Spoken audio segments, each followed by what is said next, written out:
어머님, 정말 솔직히 말씀드릴게요. 저희가 왜 이렇게 힘들게 사는 줄 아세요? 어머님 때문이에요. 나 때문에? 네, 맞아요. 다른 집 시어머니들은 자식들 도와주기라도 하는데 어머님은 오히려 저희가 돌봐드려야 하잖아요. 그런데 한우까지 드시겠다고 하시면 오늘 아침 차복자는 자신의 68번째 생일을 맞아 거울 앞에 서서 깊은 한숨을 내쉬었습니다. 거울 속 모습은 30년간 신원시장에서 떡볶이 장사를 하며 굳어진 손과 깊게 패인 주름살이 세월의 무게를 고스란히 보여주고 있었어요. 복자는 창밖으로 보이는 신원시장 방향을 바라보며 지난 시절을 떠올렸습니다. 새벽 4시면 어김없이 일어나 떡볶이 국물을 끓이고 밤 10시가 넘어서야 집에 돌아오던 그 길고 긴 세월들 말이죠. 하지만 그 모든 고생이 헛되지 않았다는 것을 아는 것은 복자뿐이었습니다. 3년 전 은퇴한 후 복자는 아들 민수와 며느리 지영 그리고 손주들과 함께 살고 있었어요. 겉으로는 검소하고 평범한 시장 아줌마로 보였지만 그녀의 통장에는 30년간 모은 놀라운 비밀이 숨어 있었답니다. 오늘은 내 생일이니까 뭔가 특별한 일이 있을 것 같은데. 복자는 혼잣말을 하며 부엌으로 향했습니다.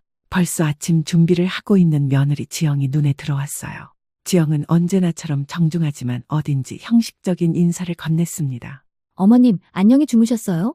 오늘 생신이시네요. 축하드려요. 고맙다. 지영아, 벌써 68이 되니까 감회가 새롭구나. 지영의 표정에는 미묘한 변화가 스쳐 지나갔어요. 그녀는 복자를 바라보며 속으로 생각했습니다. 시장에서 떡볶이나 팔던 분이 이제 나이만 먹어서 별것도 아닌 생일을 챙겨달라고 하는 것 같아서 조금 부담스럽다는 생각이 들었거든요. 그때 현관문이 열리며 민수가 들어왔습니다. 그는 평소보다 일찍 퇴근해서 어머니의 생일을 챙기려고 했어요. 어머니, 생신 축하드려요. 오늘은 어머니가 좋아하시는 음식으로 저녁 먹어요. 민수의 따뜻한 말에 복자의 얼굴이 환해졌습니다. 30년간 새벽부터 밤까지 일하면서도 아들 하나만큼은 제대로 키워냈다는 자부심이 가슴 깊이 차올랐어요. 그래, 고맙다 아들아. 네가 이렇게 챙겨주니까 엄마가 얼마나 기쁜지 몰라. 하지만 복자는 아직 몰랐습니다. 오늘 저녁 자신의 68번째 생일이 인생에서 가장 속 시원한 날이 될 거라는 것을 말이에요.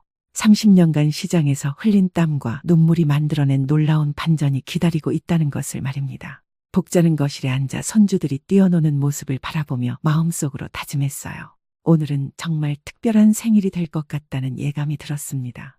그리고 그 예감은 곧 현실이 될 예정이었어요. 차복자의 30년 시장 인생은 정말 눈물겨운 이야기였습니다. 남편이 갑작스럽게 세상을 떠난 후 당시 15살이던 민수를 혼자 키워야 했던 복자는 선택의 여지가 없었어요. 신원시장 한 귀퉁이 겨우 2평 남짓한 작은 포장마차에서 떡볶이 장사를 시작한 것이 벌써 30년 전 일이었습니다. 새벽 4시면 어김없이 일어나 떡을 썰고 국물을 끓이는 일부터 시작했어요. 겨울엔 찬바람에 손이 얼어서 칼질하기도 힘들었고 여름엔 뜨거운 기름에 땀을 비 오듯 흘리면서도 웃는 얼굴로 손님들을 맞았습니다. 복자는 그 시절을 떠올리며 자신도 모르게 손을 주물럭거렸어요. 아직도 그때의 굳은 살이 남아있었거든요. 특히 민수가 중학교, 고등학교 다닐 때는 정말 힘들었습니다. 아이들이 학원비며 교복비며 필요한 게 한두 가지가 아니었거든요. 복자는 밤 10시까지 장사를 하고 집에 와서도 다음날 재료 준비를 해야 했어요. 잠자리에 드는 건 항상 새벽 1시나 2시였습니다. 민수야, 엄마가 늦어서 미안하다. 밥은 먹었니? 복자가 집에 들어올 때마다 하던 말이었어요. 민수는 항상 혼자 라면을 끓여 먹거나 편의점 도시락으로 저녁을 때웠습니다. 그런 아들이 안쓰러워서 복자는 주말이면 아들이 좋아하는 음식을 해주려고 했어요. 그런데도 복자는 절대 포기하지 않았습니다.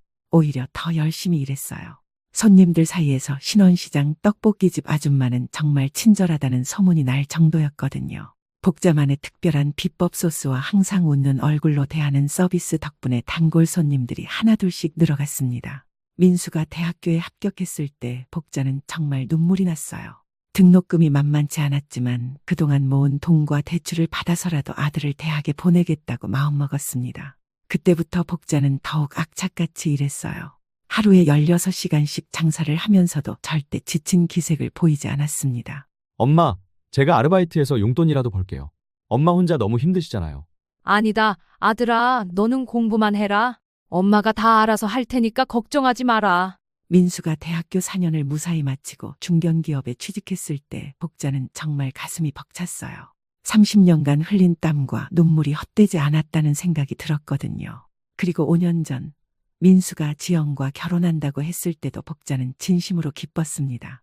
처음 며느리 지영을 만났을 때 복자는 정말 예쁘고 똑똑한 아가씨라고 생각했어요. 대학교를 나왔고 말도 곱게 하는 게 우리 아들한테는 과분한 사람 같다는 생각까지 들었습니다.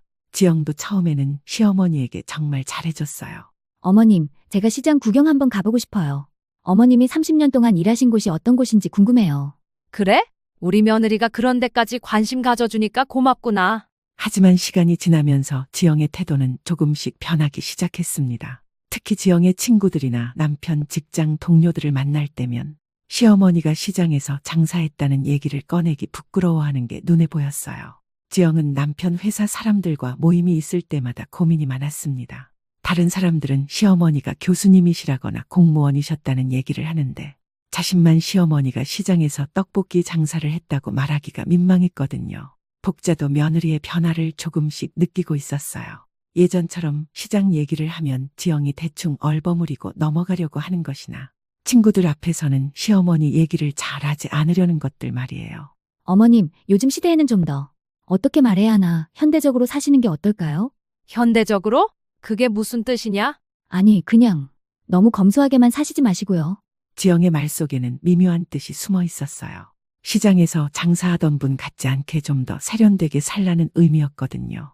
하지만 복자는 지영이 자신을 위해서 하는 말이라고 생각하려고 노력했습니다. 복자가 3년 전 은퇴를 결정한 것도 사실은 며느리 때문이었어요. 손주들이 태어나면서 지영이 아이들이 할머니가 시장에서 장사한다는 걸 알면 어떻게 생각할까요? 라고 은근히 걱정하는 모습을 봤거든요. 그래서 복자는 30년간 해온 장사를 정리했습니다. 물론 그동안 모은 돈이 상당했지만 복자는 그 사실을 가족들에게 자세히 말하지 않았어요. 그냥 장사하면서 조금씩 모았다고만 했습니다. 사실 복자의 통장에는 30억이라는 놀라운 금액이 들어있었는데 말이에요. 복자는 지영이 자신을 대하는 태도가 점점 변하는 것을 느꼈지만 가족의 평화를 위해서 참고 있었습니다. 하지만 마음 한구석에는 서운함이 쌓여가고 있었어요. 30년간 고생해서 아들을 훌륭하게 키워냈는데 그 노고를 인정받기는커녕 부끄러워하는 며느리를 보는 게 점점 힘들어졌거든요. 그러던 중에 맞이한 68번째 생일. 복자는 이날이 자신에게 특별한 의미가 될 줄은 꿈에도 몰랐습니다. 30년간 묵묵히 참아온 모든 것들이 한 번에 터져나올 그 순간이 바로 오늘 저녁에 일어날 예정이었거든요. 오후 5시가 되자 복자는 마음이 설레기 시작했습니다. 68번째 생일이라니 정말 감회가 새로웠어요. 30년간 시장에서 일할 때는 생일이라고 해서 특별할 게 없었거든요. 새벽부터 밤까지 일하느라 생일인 줄도 모르고 지나간 해가 대부분이었으니까요. 복자는 거실 소파에 앉아서 손주들이 숙제하는 모습을 바라봤습니다. 12살 손자 준호와 9살 손녀 서연이가 열심히 연필을 굴리는 모습이 너무 사랑스러웠어요. 이 아이들을 위해서라도 오늘은 정말 행복한 하루가 되었으면 좋겠다는 생각이 들었습니다. 준호야, 서연아, 할머니 생일인데 오늘 뭐 먹고 싶은 거 있니? 할머니, 생일 축하해요. 저는 치킨이 먹고 싶어요. 할머니, 저는 피자가 좋아요. 할머니는 뭐가 먹고 싶으세요? 손주들의 순진한 질문에 복자는 잠시 멈칫했습니다. 사실 복자가 뭘 먹고 싶은지 생각해 본 적이 별로 없었거든요. 30년간 시장에서 떡볶이만 만들어 팔았지. 정작 자신이 뭘 먹고 싶은지는 생각할 겨를이 없었어요. 할머니는 글쎄다. 할머니는 너희들이 맛있게 먹는 걸 보는 게 제일 좋아. 그때 현관문이 열리는 소리가 났습니다. 민수가 퇴근해서 돌아온 것이었어요. 평소보다 30분 정도 일찍 온 걸 보니 정말 어머니 생일을 챙기려고 일부러 일찍 나온 것 같았습니다. 어머니, 오늘 하루 어떻게 보내셨어요? 생신이라 기분이 좀 다르시죠? 그냥 평소와 똑같지 뭐. 근데 네가 일찍 와서 고맙구나. 당연히 와야죠. 어머니 생신인데 참, 오늘 저녁은 뭐 먹을까요? 어머니가 드시고 싶은 거 아무거나 시켜드릴게요. 민수가 스마트폰을 꺼내서 배달앱을 열었습니다. 복자는 그 모습을 보며 신기해했어요. 이런 앱으로 음식을 시킬 수 있다는 게 정말 편리하면서도 신세계 같았거든요. 시장에서 30년간 직접 음식을 만들어 팔던 복자에게는 이런 게 모두 새로웠습니다. 어머니, 여기 보세요. 이 앱에서 어머니 좋아하실 만한 음식 골라주세요. 민수가 스마트폰 화면을 복자에게 보여주었습니다. 복자는 돋보기를 꺼내서 화면을 자세히 들여다봤어요. 와, 정말 많은 음식들이 있었습니다. 중국 음식, 일식, 양식, 한식. 복자는 그 많은 메뉴들을 보며 어떻게 선택해야 할지 몰라서 당황스러웠어요. 아유, 이렇게 많은 걸 어떻게 고르라는 거야? 엄마가 이런 거 잘 모르는데? 어머님, 제가 도와드릴게요. 어떤 종류 음식이 드시고 싶으세요? 지영이 옆에서 나서서 도와주겠다고 했습니다. 겉으로는 친절해 보였지만 복자는 지영의 표정에서 미묘한 뭔가를 느꼈어요. 마치 시장에서 장사하던 분이 이런 앱을 어떻게 알겠어요라는 듯한 시선이었거든요. 그냥 고기가 먹고 싶구나. 오랜만에 좋은 고기 한번 먹어보고 싶어. 복자가 조심스럽게 말했습니다. 사실 30년간 시장에서 일하면서 제대로 된 고기를 먹어본 적이 거의 없었어요. 항상 싸고 양이 많은 음식 위주로 먹었거든요. 하지만 오늘은 생일이니까 한 번쯤은 좋은 것을 먹어봐도 되지 않을까 하는 생각이 들었습니다. 좋은 생각이에요, 어머니. 그럼 고기 전문점을 찾아보죠. 민수가 앱에서 고기 전문점들을 검색하기 시작했습니다. 갈비집, 삼겹살집, 한우 전문점 등 정말 많은 선택지가 있었어요. 복자는 그 중에서 한우 전문점이라는 글자가 눈에 들어왔습니다. 민수가 설명해주자 복자의 눈이 반짝였습니다. 30년간 고생해서 아들을 키워낸 자신에게 주는 작은 선물이라고 생각하니까 마음이 설렜습니다. 그럼 그거로 하자, 한우. 나도 한번 먹어보고 싶구나. 복자가 한우를 선택하자 갑자기 지영의 표정이 변했습니다. 지금까지 미소를 지었던 얼굴이 순간적으로 굳어졌어요. 지영은 복자를 빤히 쳐다보며 뭔가 말하고 싶어하는 표정을 지었습니다. 어머님, 한우요? 정말 한우로 하시겠어요? 지영의 목소리에는 미묘한 변화가 있었어요. 뭔가 못마땅하다는 듯한 톤이었거든요. 복자는 그 변화를 느꼈지만 처음에는 왜 그러는지 이해하지 못했습니다. 응, 한우. 왜 안 되나? 아니에요. 그냥 한우가 좀 비싸서요. 어머님이 평소에 아껴 쓰시는 편이잖아요. 지영의 말에는 여러 가지 의미가 숨어 있었습니다. 겉으로는 어머님을 걱정하는 것처럼 보였지만 실제로는 시장에서 장사하던 분이 비싼 한우를 드시겠다고요 라는 뜻이었어요. 복자는 그 미묘한 뉘앙스를 놓치지 않았습니다. 비싸면 얼마나 비싸다는 거야? 어머니, 가격은 걱정 마세요. 오늘은 어머니 생신인데요. 민수가 어머니를 위해 나서려고 했지만 지영은 계속해서 불편한 기색을 보였습니다. 지영은 남편 직장 동료들과 만날 때마다 생활비 얘기를 들어야 했거든요. 다른 집들은 다 여유 있게 사는 것 같은데 자신들만 항상 돈 걱정을 하는 것 같아서 스트레스가 많았어요. 여보, 우리 이번 달 카드값도 좀 많이 나왔는데.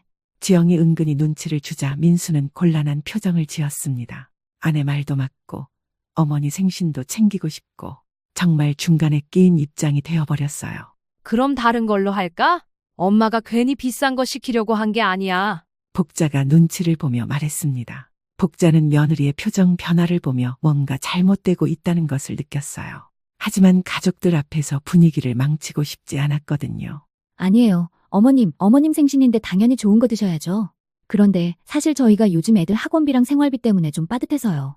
지영이 본격적으로 눈치를 주기 시작했습니다. 복자는 그 말을 듣고 마음이 착잡해졌어요.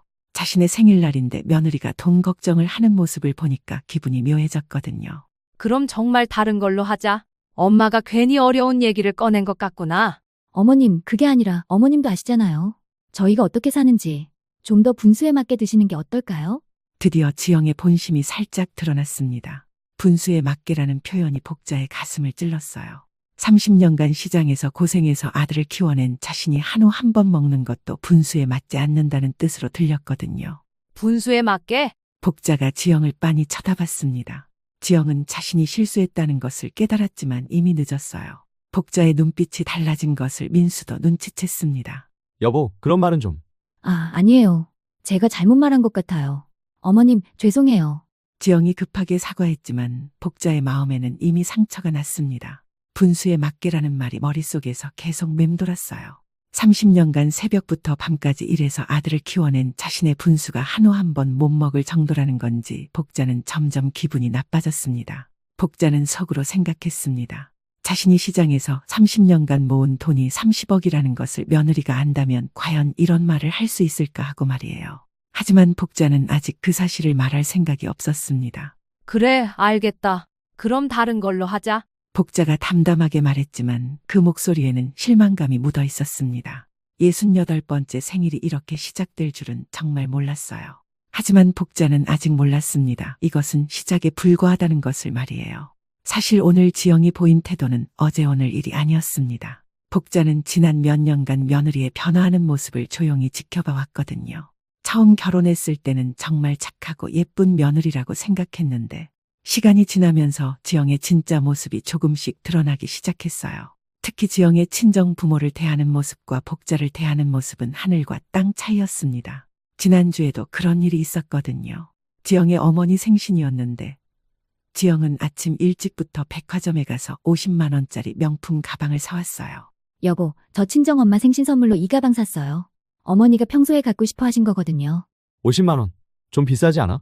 아니에요. 친정어머니가 저를 얼마나 예뻐해 주시는데요. 이 정도는 해드려야죠. 그런데 정작 복자에게는 어떨까요?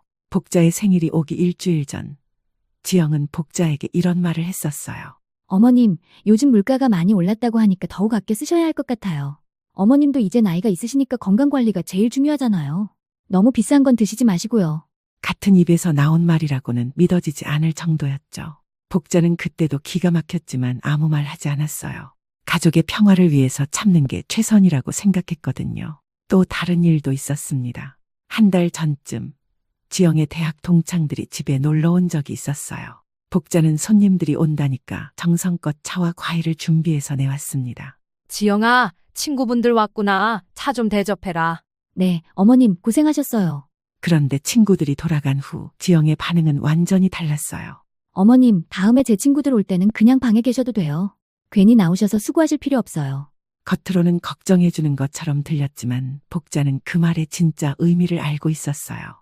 시장에서 장사했던 시어머니가 친구들 앞에 나타나는 게 부끄럽다는 뜻이었거든요.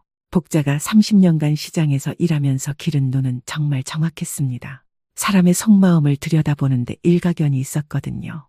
시장에서 온갖 사람들을 상대하면서 자연스럽게 생긴 능력이었어요. 복자는 지영이 자신을 어떻게 생각하는지 정확히 알고 있었습니다. 지영의 이중성은 쇼핑할 때도 여실히 드러났어요. 지난달 지영은 자신을 위해 30만 원짜리 화장품 세트를 샀으면서 복자에게는 이런 말을 했었거든요. 어머님, 이 화장품 써보세요. 제가 인터넷에서 싸게 산 거예요. 어머님같이 나이 드신 분들은 너무 비싼 화장품 쓰시면 피부에 안 좋대요. 복자가 그 화장품을 보니까 마트에서 파는 3,000원짜리 로션이었어요. 복자는 그때도 아무 말 안 했지만 마음속으로는 정말 서운했습니다. 특히 지영이 친구들과 통화할 때 하는 말들을 우연히 들은 적이 있었는데 복자는 정말 충격을 받았어요. 우리 시어머니? 아, 그냥 시장에서 장사하신 분이야. 좀 구식이시고 요즘 시대 감각은 좀 떨어지셔. 그래도 착하시긴 하지. 복자는 그 말을 듣고 가슴이 뜨끔했습니다. 그래도 착하시긴 하지라는 말이 특히 가슴에 와 닿았어요. 마치 자신을 동정하는 것 같은 느낌이었거든요. 또 다른 날에는 이런 일도 있었습니다. 복자가 평소처럼 시장에서 장을 보고 왔는데 지영이 복자가 산 물건들을 보더니 이런 말을 했어요. 어머님, 요즘은 마트에서 사는 게 더 깨끗하고 좋아요. 시장은 좀 위생적이지 않잖아요. 어머님도 이제 나이가 있으시니까 좋은 것만 드세요. 시장이 뭐가 나쁘냐? 30년 동안 거기서 장사했는데. 아, 그게 아니라 요즘 시대에는 좀 더 현대적으로 사시는 게 어떨까 해서요. 현대적으로라는 말도 복자에게는 상처였어요. 자신이 구식이고 뒤떨어진 사람이라는 뜻으로 들렸거든요. 지영의 계층 의식은 여러 곳에서 드러났습니다. 민수의 직장 동료들과 만날 때면 특히 그랬어요. 다른 동료들의 아내들은 시어머니가 교사 출신이시라거나 공무원이셨다는 얘기를 자랑스럽게 하는데 지영은 복자 얘기를 절대 하지 않았어요. 한 번은 민수가 직장 동료들과 가족 모임을 했는데 다들 부모님 자랑을 할 때 지영은 이렇게 말했어요. 저희 시어머니는 그냥 평범하신 분이에요. 아, 그런 얘기 말고 다른 얘기예요. 복자는 그 얘기를 민수에게서 들었을 때 정말 마음이 아팠어요. 30년간 새벽부터 밤까지 일해서 아들을 대학교까지 보낸 것이 그렇게 부끄러운 일인지 싶었거든요. 복자의 검소한 생활 방식도 지영에게는 눈엣가시였습니다. 복자는 30년간 절약하는 습관이 몸에 배어서 전기도 아껴 쓰고 물도 아껴 쓰고 음식도 남기지 않으려고 노력했어요. 그런데 지영은 그런 복자의 모습을 못마땅해 했습니다. 어머님, 전기세 몇천 원 아끼시려고 그렇게 힘들게 사실 필요 없어요. 요즘은 다들 편리하게 살아요. 습관이 되어서 그래. 30년 동안 그렇게 살아왔으니까. 그래도 이제는 좀 편하게 사셔도 되잖아요. 너무 구식으로 사시지 마시고요. 또 구식이라는 말이었어요. 복자는 자신이 언제부터 이렇게 구식인 사람이 되었나 싶었습니다. 지영의 이런 태도는 작은 일상에서도 계속 드러났어요. 복자가 텔레비전 볼륨을 조금 크게 틀어놓으면 어머님, 너무 시끄러워요라고 하고, 복자가 좋아하는 트로트 음악을 들으면 좀 더 세련된 음악 들으시는 게 어때요? 라고 했어요. 심지어 복자가 입는 옷차림에 대해서도 간섭했습니다. 어머님, 요즘은 그런 옷보다는 좀 더 모던한 스타일이 어떠세요? 제가 쇼핑몰에서 괜찮은 옷 몇 벌 골라드릴까요? 이 옷이 뭐가 잘못됐다는 거야? 잘못된 건 아니지만 좀 더 요즘 스타일로 입으시면 더 젊어 보이실 것 같아서요. 복자는 자신이 30년간 입어온 옷들이 그렇게 이상한 건지 거울을 보며 고민했어요. 시장에서 일할 때 입던 편한 옷들이었는데 며느리 눈에는 그렇게 촌스럽게 보이는 모양이었어요. 가장 가슴 아팠던 것은 손주들 앞에서 지영이 보이는 태도였습니다. 손주들이 할머니와 시장에 가고 싶다고 하면 지영은 이렇게 말했어요. 시장은 더럽고 냄새나니까 가지 마라. 할머니는 집에서 쉬세요. 그리고 손주들에게는 따로 이런 말을 했어요. 할머니 시장 얘기는 밖에서 하지 마라. 친구들한테 말하면 안 돼. 복자는 그 말을 우연히 들었을 때 정말 충격이었어요. 자신의 30년 인생이 손주들에게까지 부끄러운 일이 되어버린 거였거든요. 이런 일들이 쌓이면서 복자는 점점 위축되어 갔습니다. 예전에는 당당했던 모습이 조금씩 사라지고 며느리 눈치를 보게 되었어요. 하지만 복자는 여전히 참고 있었습니다. 가족의 평화를 위해서, 그리고 아들 민수를 위해서 말이에요.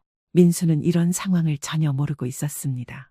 회사에서 늦게 들어오고 주말에도 골프나 회사 일로 바빠서 집안에서 벌어지는 미묘한 갈등들을 느끼지 못했어요. 설사 눈치챘다고 해도 어머니와 아내 사이에서 중재하기가 쉽지 않았을 거예요. 복자는 때로는 자신이 너무 예민한 건 아닌가 하는 생각도 했어요. 며느리가 나쁜 의도로 하는 말은 아닐 수도 있잖아요.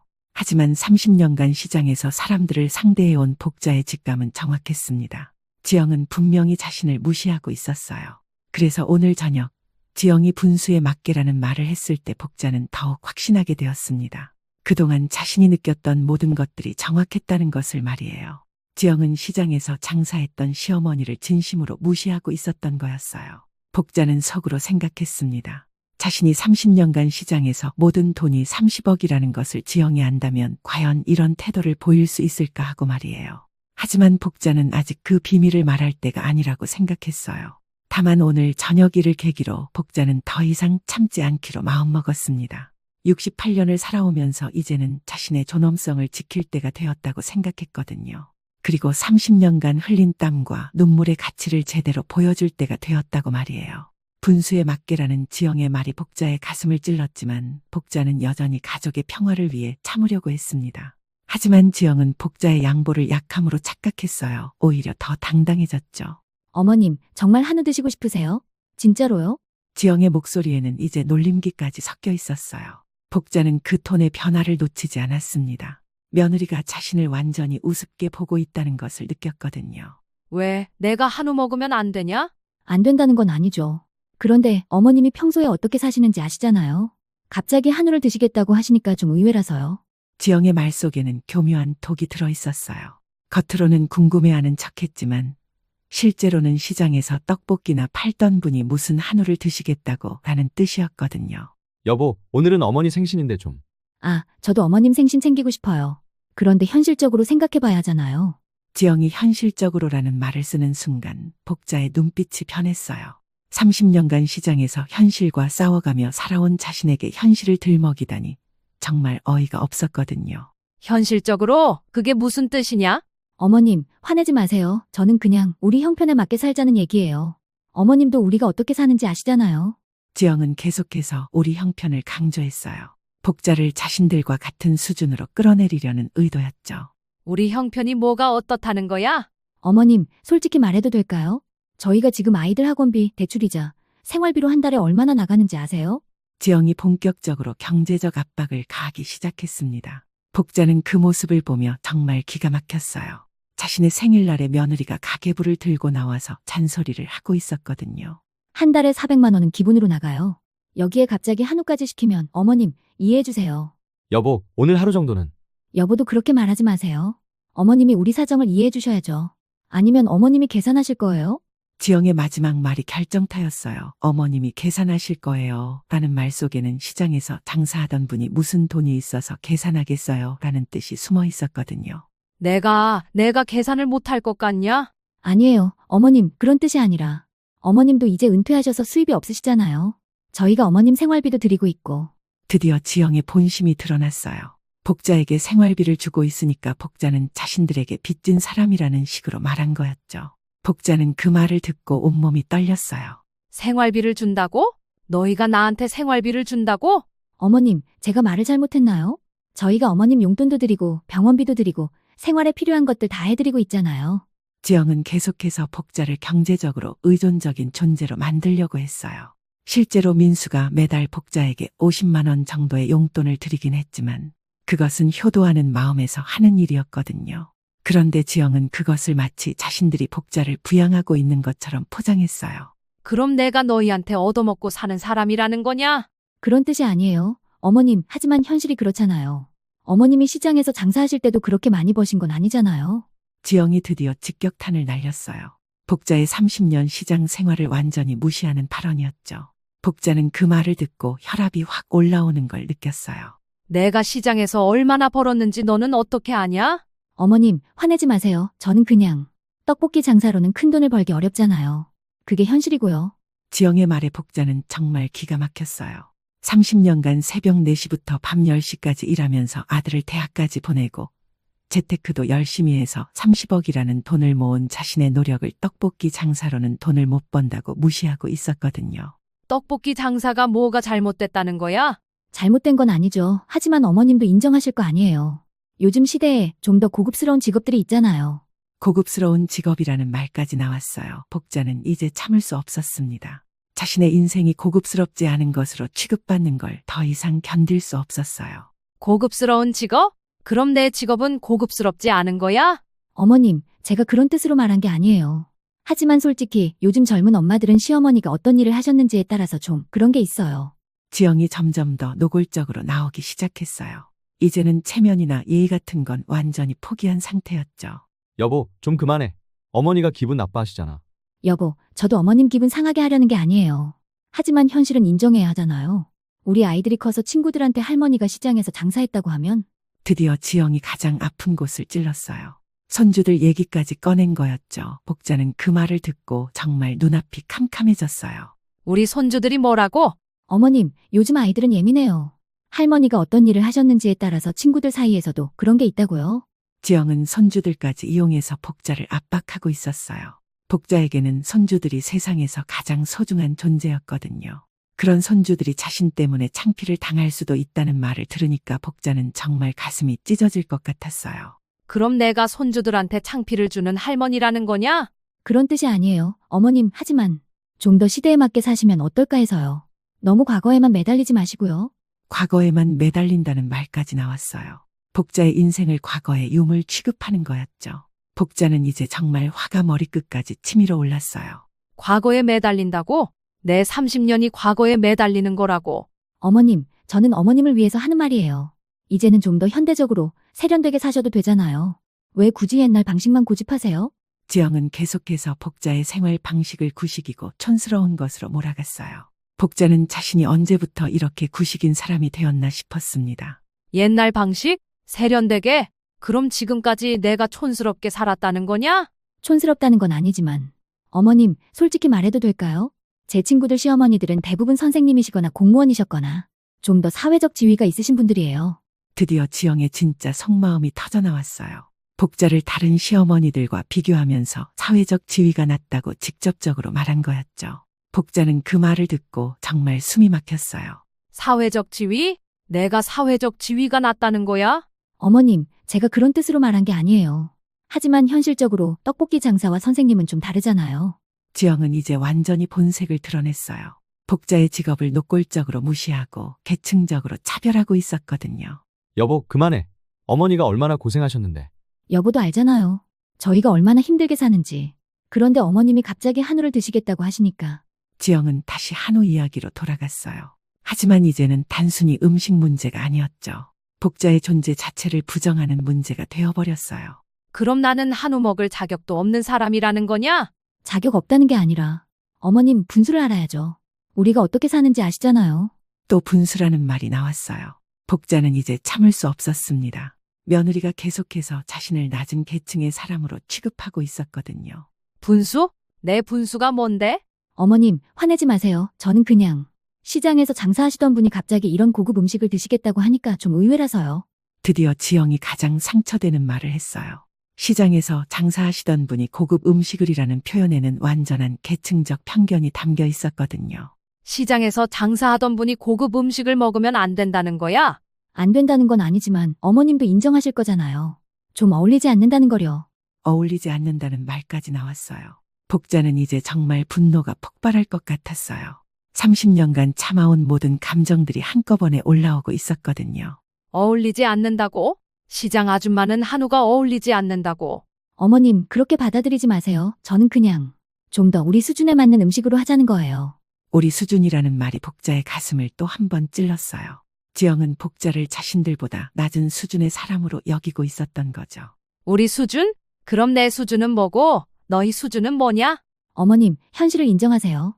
저희는 대학 나온 사람들이고 어머님은 그런 거 없이 시장에서 장사하신 분이잖아요. 드디어 지영이 결정타를 날렸어요. 학력까지 들먹이며 복자를 완전히 무시한 거였죠. 복자는 그 말을 듣고 온몸이 부들부들 떨렸어요. 대학 나온 게 그렇게 대단하냐? 그럼 나는 무식한 사람이고? 무식하다는 건 아니지만 어머님, 시대가 바뀌었어요. 요즘은 좀 더 교육받은 사람들이 존중받는 시대라고요. 복자는 이제 더 이상 참을 수 없었어요. 며느리가 자신을 교육받지 못한 무식한 사람으로 취급하고 있었거든요. 30년간 혼자 아들을 키우며 겪은 모든 고생들이 한순간에 무시당하는 기분이었어요. 그럼 나는 존중받을 가치도 없는 사람이라는 거냐? 그런 뜻이 아니에요. 어머님, 하지만 좀 더 현실을 받아들이세요. 어머님의 그런 고집이 가족들을 힘들게 해요. 지영은 마지막에 복자를 가족들을 힘들게 하는 존재로까지 몰아갔어요. 복자는 그 말을 듣고 정말 심장이 터질 것 같았어요. 68년을 살아오면서 이렇게 모욕적인 말을 들어본 적이 없었거든요. 복자는 속으로 생각했습니다. 이제는 정말 참을 수 없다고, 더 이상 이런 모욕을 당할 수는 없다고 말이에요. 그리고 자신이 30년간 모은 30억이라는 돈의 진실을 보여줄 때가 왔다고 생각했어요. 복자의 눈에는 이제 차가운 분노가 가득했습니다. 68년을 살아오면서 가장 화가 나는 순간이었어요. 하지만 복자는 아직 폭발하지 않았어요. 더 완벽한 반격을 준비하고 있었거든요. 복자는 지영의 말을 들으며 온몸이 부들부들 떨렸습니다. 68년을 살아오면서 이렇게 모욕적인 말을 들어본 적이 없었거든요.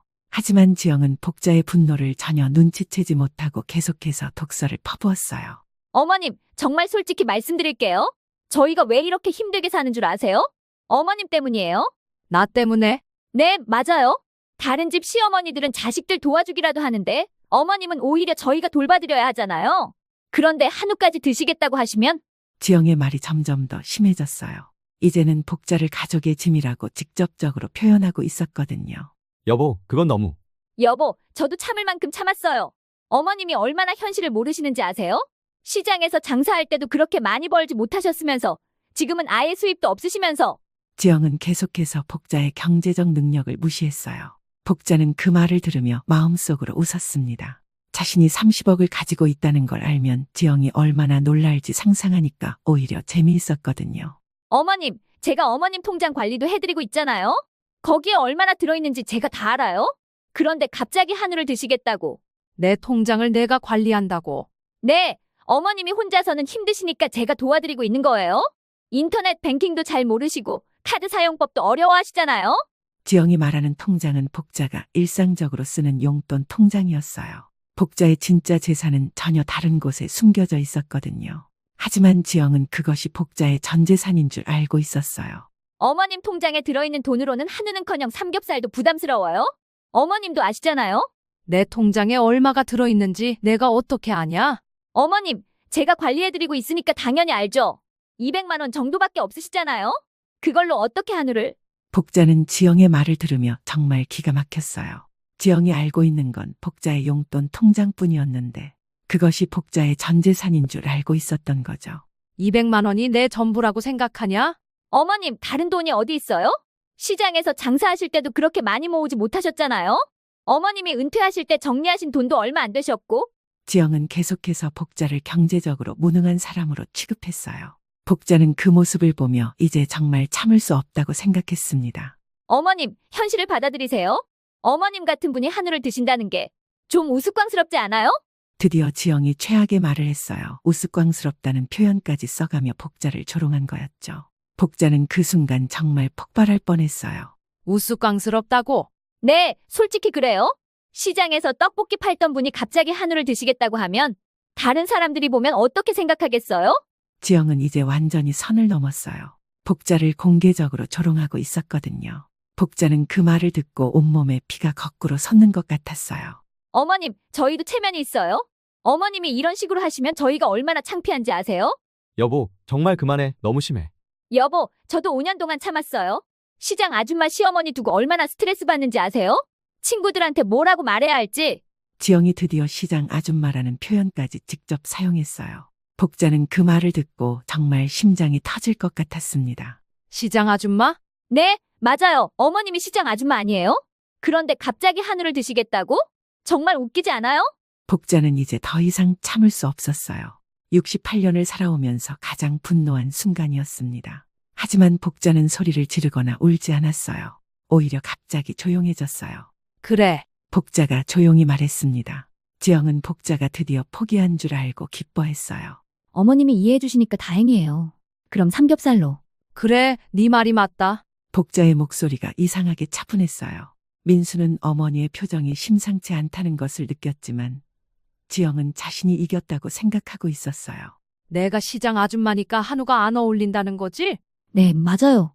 어머님도 분수를 하셔야. 분수를 알라고? 그래, 내 분수에 맞게 해보자. 복자가 갑자기 일어났어요. 그리고 자신의 방으로 들어갔습니다. 지영은 복자가 화를 내며 방으로 들어간 줄 알았어요. 여보, 어머님이 삐치신 것 같은데. 당연히 삐치시지. 여보가 너무 심하게 말했어.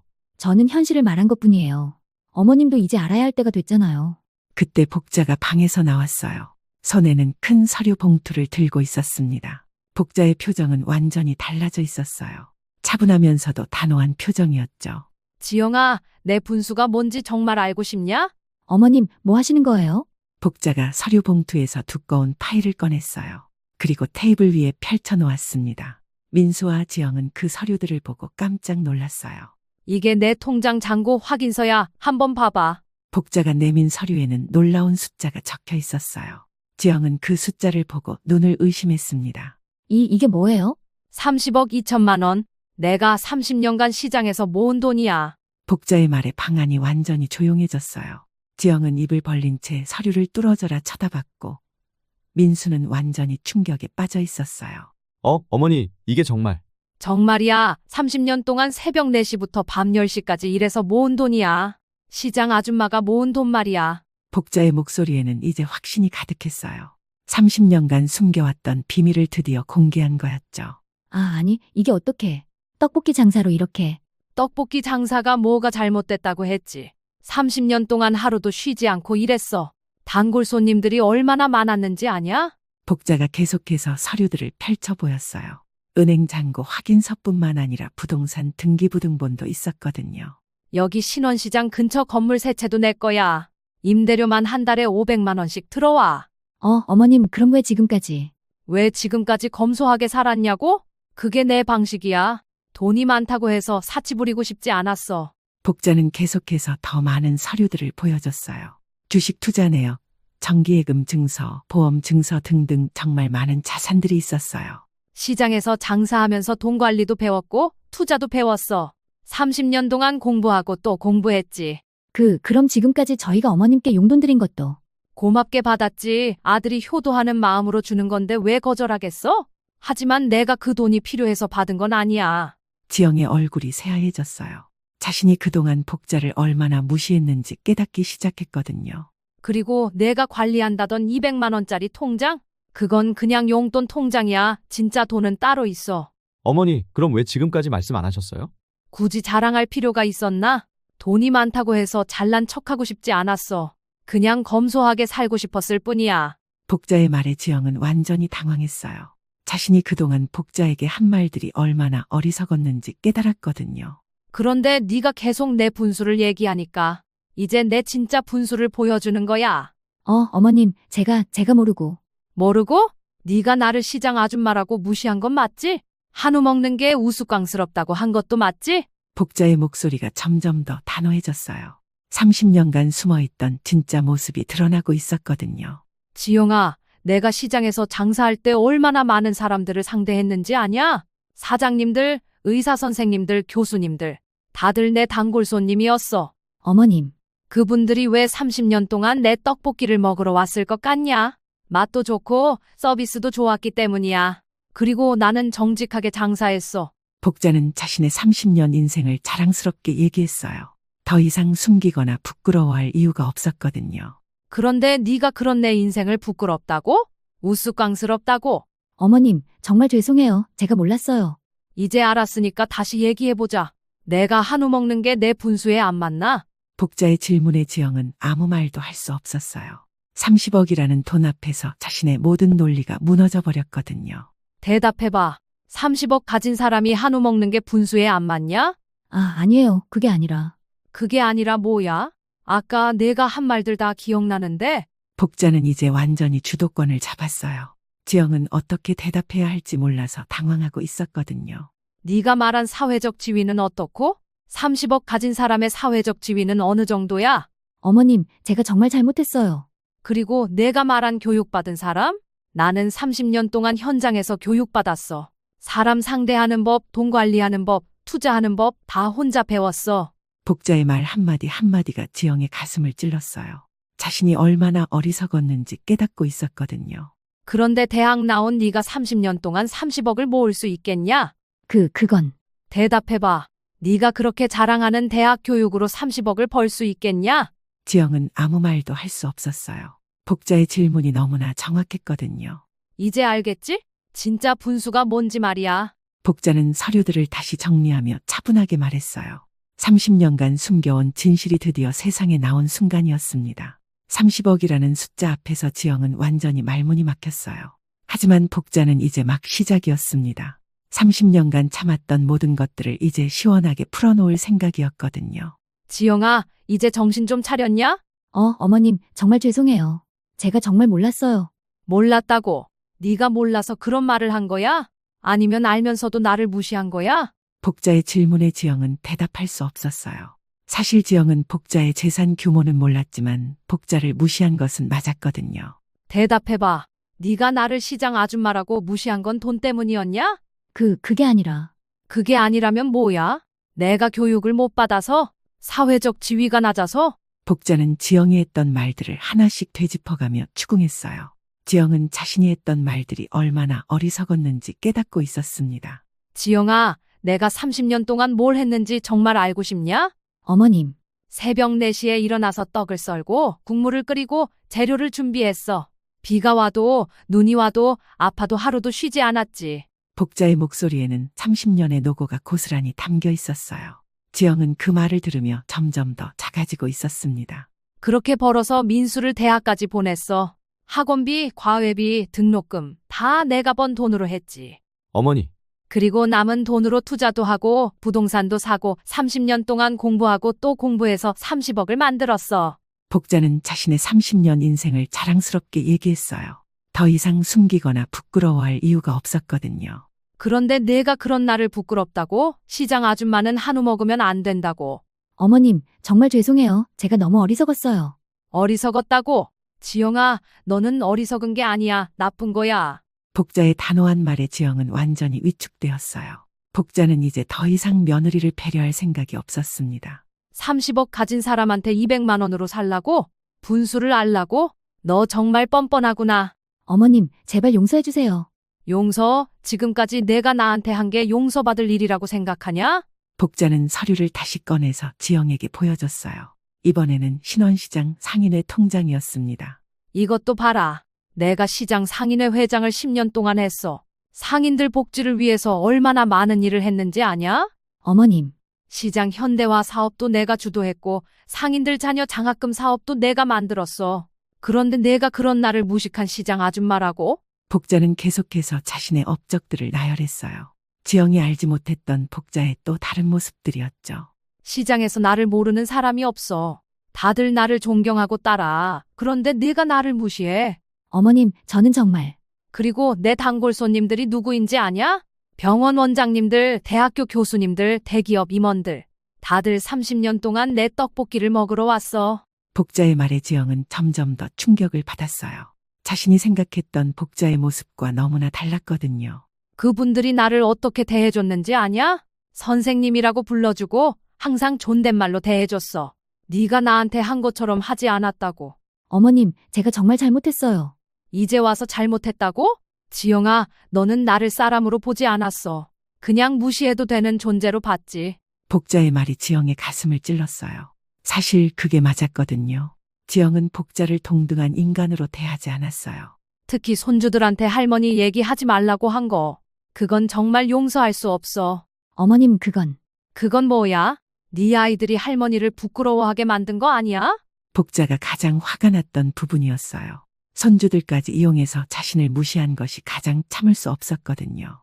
내가 손주들한테 무슨 나쁜 짓을 했냐? 30년 동안 정직하게 일해서 애들 아빠를 키운 게 그렇게 부끄러운 일이야? 아니에요. 어머님, 그게 아니라. 그게 아니라 뭐야? 네가 손주들한테 뭐라고 했는지 다 알고 있어. 할머니가 시장에서 장사했다는 얘기 하지 말라고 했지. 지영은 아무 말도 할 수 없었어요. 복자가 모든 걸 알고 있었거든요. 지영아, 이제부터 달라질 거야. 어머님? 내가 지금까지 내 눈치 보면서 살았지만 이제는 내 분수에 맞게 살 거야.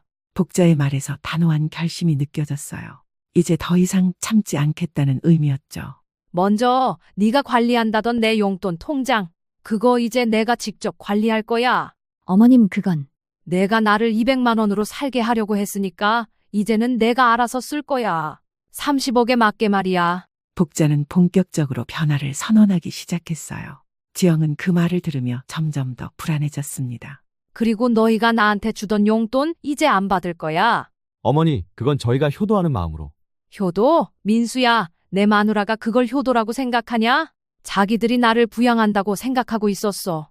복자는 지영의 생각을 정확히 꿰뚫어보고 있었어요. 지영이 그동안 용돈을 빌미로 복자를 조종하려고 했다는 것을 알고 있었거든요. 앞으로는 내가 너희한테 용돈 줄 수도 있어. 30억 있는 사람 분수에 맞게 말이야. 어머님, 그런 뜻이 아니었어요. 그런 뜻이 아니었다고? 그럼 무슨 뜻이었어?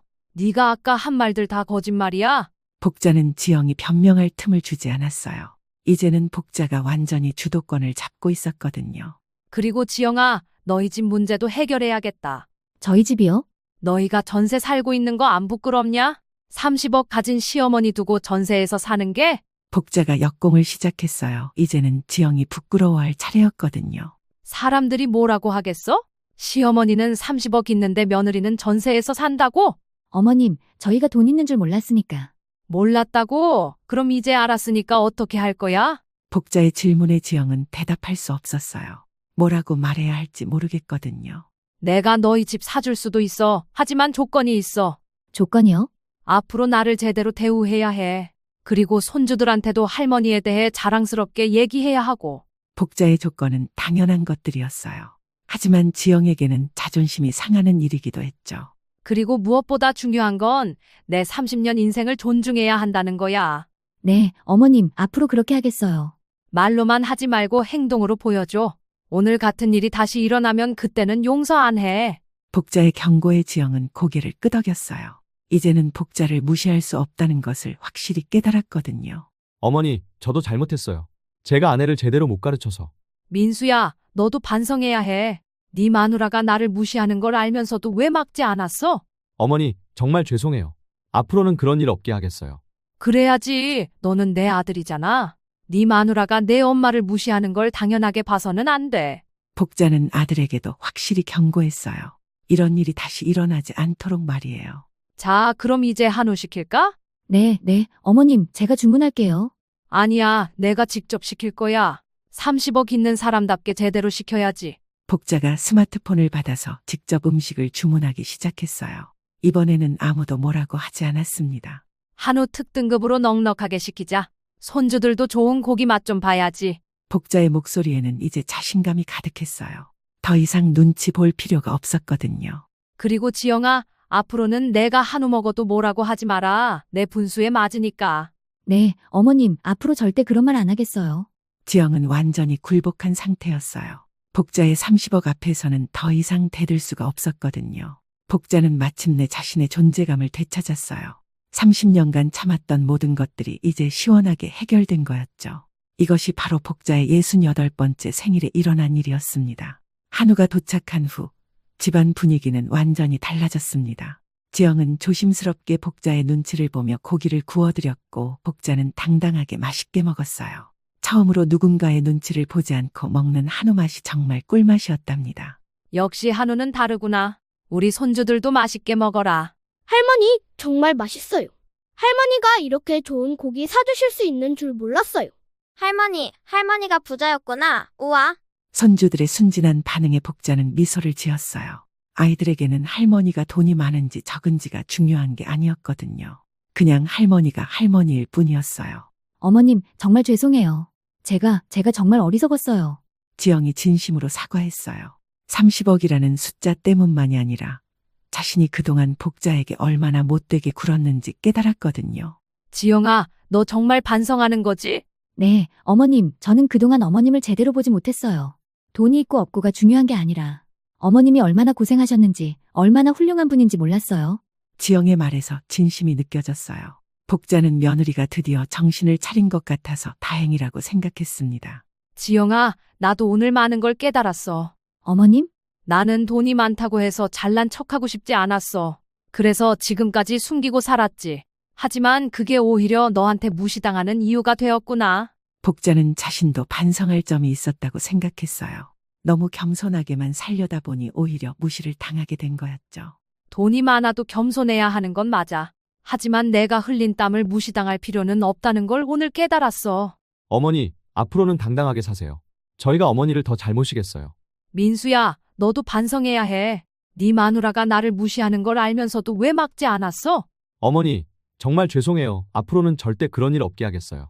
민수도 진심으로 반성하고 있었어요. 어머니와 아내 사이에서 중립을 지키려다가 오히려 어머니가 상처받게 만든 것을 후회했거든요. 그리고 지영아, 앞으로 손주들한테 할머니 얘기 제대로 해줘. 네, 어머님, 저는 앞으로 아이들한테 할머니가 얼마나 훌륭한 분인지, 얼마나 고생해서 아빠를 키우셨는지 자주 말해주겠어요. 시장에서 장사하는 것도 떳떳한 일이야. 부끄러워할 게 없어. 복자는 자신의 30년 시장 인생을 부끄러워하지 않기로 마음먹었어요. 오히려 자랑스럽게 생각하기로 했죠. 어머님, 저도 이제 알겠어요. 어머님이 시장에서 얼마나 열심히 일하셨는지, 그리고 그 일이 얼마나 소중한 일인지요. 지영아, 세상에 귀하지 않은 일은 없어. 대학 나온 것도 좋고 시장에서 장사하는 것도 좋은 거야. 서로 무시하면 안 되는 거지. 복자의 말에는 깊은 지혜가 담겨 있었어요. 30년간 다양한 사람들을 만나면서 배운 인생의 지혜였죠. 나는 앞으로도 검소하게 살 거야. 하지만 무시당하지는 않을 거야. 그리고 가끔은 한우도 먹고 좋은 것도 사 먹을 거야. 어머님, 당연하시죠. 어머님이 그동안 고생해서 모으신 돈인데요. 지영이 이제는 진심으로 복자를 인정하고 있었어요. 돈 때문만이 아니라 복자라는 사람 자체를 존중하게 된 거였죠. 그리고 너희 집도 사주겠다고 했지. 그것도 진짜야. 어머님, 저희가 어떻게 그런 큰 도움을. 가족이니까 하지만 조건이 있다고 했지. 서로 존중하고 화목하게 지내는 거야. 복자는 돈으로 가족을 좌지우지하려는 게 아니었어요. 진정한 가족의 의미를 찾고 싶었던 거죠.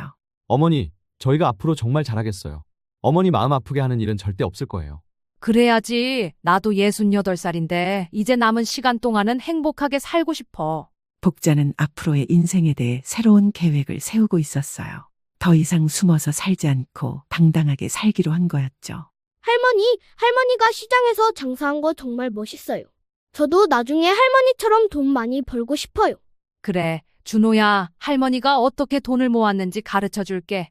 열심히 일하고 절약하고 똑똑하게 투자하는 법 말이야. 할머니, 저는 할머니 떡볶이 먹어보고 싶어요. 할머니가 만든 떡볶이가 세상에서 제일 맛있을 것 같아요. 그래, 그럼 할머니가 특별히 만들어 줄게. 30년 동안 만든 비법 떡볶이 말이야. 손주들과의 대화를 들으며 복자는 정말 행복했어요. 이제 손주들이 할머니를 자랑스러워해 주니까 말이에요. 오늘 내 68번째 생일은 정말 특별한 날이 되었구나. 어머님, 앞으로 어머님 생신마다 이렇게 좋은 음식으로 챙겨드릴게요. 아니, 평소에도 자주 좋은 거 해드릴게요. 고맙다, 지영아. 하지만 가장 중요한 건 마음이야. 서로 존중하고 사랑하는 마음 말이야. 복자는 진정한 행복이 무엇인지 깨달았어요. 돈이 많은 것도 좋지만 가족들이 서로 존중하고 사랑하는 것이 더 소중하다는 걸 말이에요. 나는 오늘을 통해서 많은 걸 배웠어. 겸손하게 살되 당당하게 살아야 한다는 것. 그리고 내가 한 일에 자부심을 가져야 한다는 것. 복자의 말에는 68년 인생의 지혜가 고스란히 담겨 있었어요. 그리고 이런 복자의 모습을 보며 지영도 많은 것을 배울 수 있었습니다. 이렇게 복자의 68번째 생일은 인생에서 가장 기억에 남는 날이 되었어요. 30년간 숨겨왔던 진실이 드러나면서 가족들이 서로를 진정으로 이해하게 된 날이었거든요. 그리고 복자는 깨달았습니다. 나이가 들어도 자신의 가치를 잃지 않는 것이 얼마나 중요한지, 그리고 정직한 노동의 가치가 얼마나 소중한지를 말이에요. 이것이야말로 복자가 68년을 살아오면서 얻은 가장 값진 교훈이었습니다. 제가 모른 척하면 어머니 병원비를 계속 대주겠다고 했어요. 그렇지 않으면 어머니를 버려두겠다고 위협했어요. 그게 사실이니? 그래서 넌 정말 지금까지 아무것도 안 하고 있던 거야? 늦여름에 빛이 거실 유리창을 길게 쓰다듬고 있었습니다. 오후 4시쯤의 햇살은 더 이상 뜨겁지 않았지만 여전히 집안 곳곳을 황금빛으로 물들이며 하루의 마지막 온기를 전해주었습니다. 유리창 너머로 매미 울음이 간헐적으로 끊기며 여름의 꼬리를 붙잡는 듯했습니다. 가끔씩 바람에 흔들리는 나뭇잎들이 창문의 그림자 무늬를 그려내었습니다. 거실 안쪽으로는 반짝이는 먼지들이 공중에서 유영하며 평온을 가장했습니다. 하지만 공기 속에는 설명하기 어려운 긴장감이 희미하게 떠돌았습니다. 마치 폭풍 전 고요함처럼 무언가 일어날 일에 대한 예감이 집안 구석구석을 서서히 감돌고 있었습니다. 사연의 주인공 69살 정영숙 씨는 소파에 앉아 찻잔을 들고 있었지만 차는 이미 식어 있었습니다. 그녀의 시선은 창밖을 향해 있었지만 사실은 아무것도 보지 않고 있었습니다. 대신 그녀의 마음은 최근 며칠간 느낀 묘한 위화감을 곱씹고 있었습니다. 민호야, 이번 주말엔 다 같이 바람 좀 쐬고 오자. 정 씨의 목소리는 평상시보다 조금 더 조심스러웠습니다. 마치 깨지기 쉬운 유리를 다루듯 단어 하나하나에 세심한 주의를 기울이는 듯했습니다. 엄마, 나 회의가 줄줄이야. 요즘엔 시간이 금이야. 민호 씨의 대답은 거칠었습니다. 그는 소파에 비스듬히 기댄 채 스마트폰 화면을 들여다보고 있었는데 어머니를 바라보지도 않은 채 대꾸했습니다. 그의 목소리에는 짜증과 함께 어딘지 모를 불안감이 섞여 있었습니다. 정 씨는 아들의 말끝이 유난히 날카로워졌다는 사실을 부정하려 했습니다. 하지만 40년 넘게 이 아이를 키워온 어머니의 본능은 속일 수 없었습니다. 귓가를 스치는 생경함은 자꾸만 경고 신호를 보내왔습니다. 마치 지진 전의 동물들이 보이는 이상행동처럼 무언가 잘못되어 가고 있다는 신호 말입니다. 딱 반나절이면 돼. 유화도 요즘 집에만 있어서 답답해 하잖니? 정 씨는 한 번 더 시도해 보았습니다. 손녀 유아를 핑계로 삼은 것은 가족이 함께하는 시간이 점점 줄어드는 것에 대한 그녀 나름의 우려 때문이었습니다. 답답하면 나가고 싶은 사람이 데리고 놀면 되지. 엄마는 왜 자꾸 유진이랑 나를 같이 묶으려 해? 그 이름이 거실 공기에 섞여 퍼지는 순간 정 씨의 귓가에서는 마치 유리잔에 미세한 금이 가는 소리가 들리는 것 같았습니다. 거실 한편에서는 유진 씨가 조용히 앉아 있었습니다. 그녀는 손에 뜨개질을 들고 있었지만 바늘은 이미 몇 분째 같은 자리에 머물러 있었습니다. 남편과 시어머니의 대화를 들으며 그녀의 얼굴에는 복잡한 감정들이 스쳐 지나갔습니다. 어머니, 전 괜찮아요. 민호 씨가 바쁜 건 알죠? 유진 씨는 억지 미소를 지었습니다. 하지만 그 미소는 접힌 종이처럼 모서리가 쉽게 무너질 것만 같아 보였습니다. 그녀의 목소리에는 체념과 함께 깊은 외로움이 배어 있었습니다. 괜찮긴 뭐가 괜찮아. 네가 매번 혼자서 버티는 걸 내가 모르니.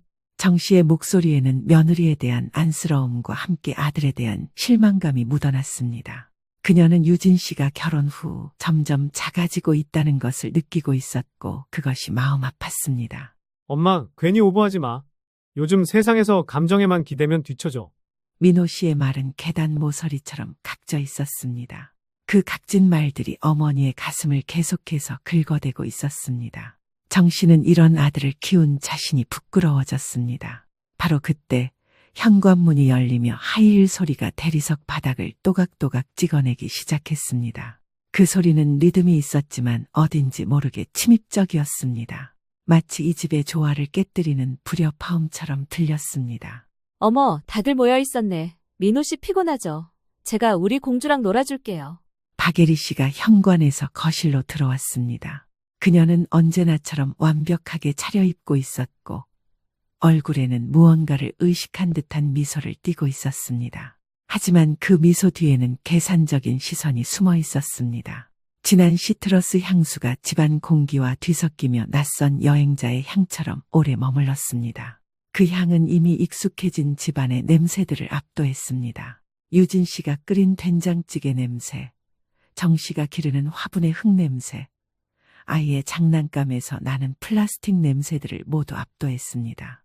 순간 집안 어딘가에서 작은 발걸음 소리가 들렸습니다.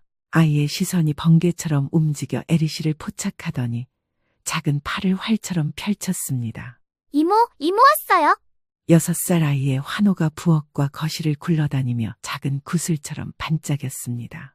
하지만 그 반짝임이 유진 씨의 마음에는 작은 바늘처럼 찔러왔습니다. 우리 딸, 엄마 품으로 오자. 오늘은 엄마랑 책 읽자. 유진 씨가 두 팔을 벌렸습니다. 그녀의 목소리에는 간절함이 묻어 있었습니다. 하지만 아이는 엄마의 손을 잠깐 스치더니 곧장 에리 씨의 넓은 팔 속으로 파고들었습니다. 유진 씨의 눈꺼풀이 잠깐 떨렸습니다. 그 떨림은 마음의 깊은 곳에서 올라온 미세한 지진 같았습니다. 마치 누군가가 그녀의 심장을 살짝 건드린 것처럼 가슴 한편이 찌릿했습니다. 에휴, 정 씨는 말 대신 작은 숨을 들이켰습니다. 그 숨은 오래 우린 녹차처럼 씁쓸했습니다. 목구멍을 타고 내려가며 가슴 깊숙한 곳까지 그 쓴맛을 전해주었습니다. 에리 씨는 아이의 머리를 부드럽게 쓸어내리며 미소를 지었습니다. 그 손길은 연습된 듯 자연스러웠고 아이도 그 손길을 거부하지 않았습니다. 오늘은 이모가 공주님이 좋아하는 토끼 머리끈도 사왔어요. 짜잔. 에리 씨가 쇼핑백에서 꺼낸 것은 색색의 리본이 달린 예쁜 머리끈들이었습니다. 분홍색, 하늘색, 노란색의 리본들이 거실의 조명 아래에서 반짝였습니다. 아이의 눈동자도 그 빛을 그대로 옮겨 붙인 듯 반짝였습니다. 역시 에리, 센스가 남다르네. 민호 씨의 칭찬이 이어졌습니다. 그의 목소리에는 아내에게는 들려준 적 없는 따뜻함이 묻어 있었습니다. 고마워요, 에리 언니. 유진 씨의 감사 인사는 얇은 비닐처럼 투명했습니다. 그 말이 입에서 나오는 순간 손끝에 닿으면 쉽게 찢어져 버릴 것 같은 위태로움이 있었습니다. 시간이 흘러갈수록 낯선 사람의 물건이 집안에 하나둘 쌓여갔습니다. 현관에는 에리 씨의 구두가 놓여 있고 냉장고에는 아이를 위해 가져온 과일들이 들어 있었습니다. 서랍 속 오랜 물건들이 제자리를 잃어가는 기분이 점점 더 커졌습니다. 정 씨는 서랍을 닫듯 마음의 문을 조심스럽게 닫아 보았습니다. 하지만 문틈 사이로 불안이 스며들어오고 있었습니다. 그 틈은 이미 벌어지기 시작하고 있었습니다. 거실 벽에 걸린 시계의 초침이 규칙적으로 움직였습니다. 하지만 그 규칙성은 오히려 불안의 박동을 더 크게 들려주는 것 같았습니다. 마치 심장이 빨라지는 것을 더욱 선명하게 느끼게 하듯이 말입니다. 애가 이모를 즐거워하는 건 알겠지만 엄마를 먼저 찾는 버릇을 길러줘야 해. 정 씨가 조심스럽게 말문을 열었습니다. 그녀의 목소리에는 할머니로서의 걱정과 함께 며느리를 향한 배려가 섞여 있었습니다. 아이들은 자연스럽게 끌리는 사람에게 가는 거예요. 억지로 할 필요 없죠. 에리 씨의 대답은 표면적으로는 합리적이었습니다. 하지만 그 말의 높낮이와 단어 선택은 예법을 갖춘 듯하면서도 결은 늘 미세하게 거슬렸습니다. 맞아. 아이 심리를 건드리지 말자고. 민호가 에리 씨의 편을 들었습니다. 그의 말에는 어머니와 아내를 향한 은근한 비난이 깔려 있었습니다. 저도 노력할게요. 아이가 저를 더 편하게 느낄 수 있도록요. 유진 씨의 목소리는 점점 작아졌습니다. 마치 자신이 뭔가 잘못하고 있다고 스스로를 탓하는 것처럼 들렸습니다. 정 씨는 흐르는 대화를 한 발자국 떨어진 자리에서 듣고만 있었습니다. 그 거리감이 현실과 마음 사이에 얇은 유리를 한 장 더 끼워 넣는 것 같았습니다. 분명히 같은 공간에 있지만 점점 더 멀어지는 기분이었습니다. 그날 밤 창문을 닫자 늦여름의 습기가 서서히 걷히며 방 안에 마른 냄새가 내려앉았습니다.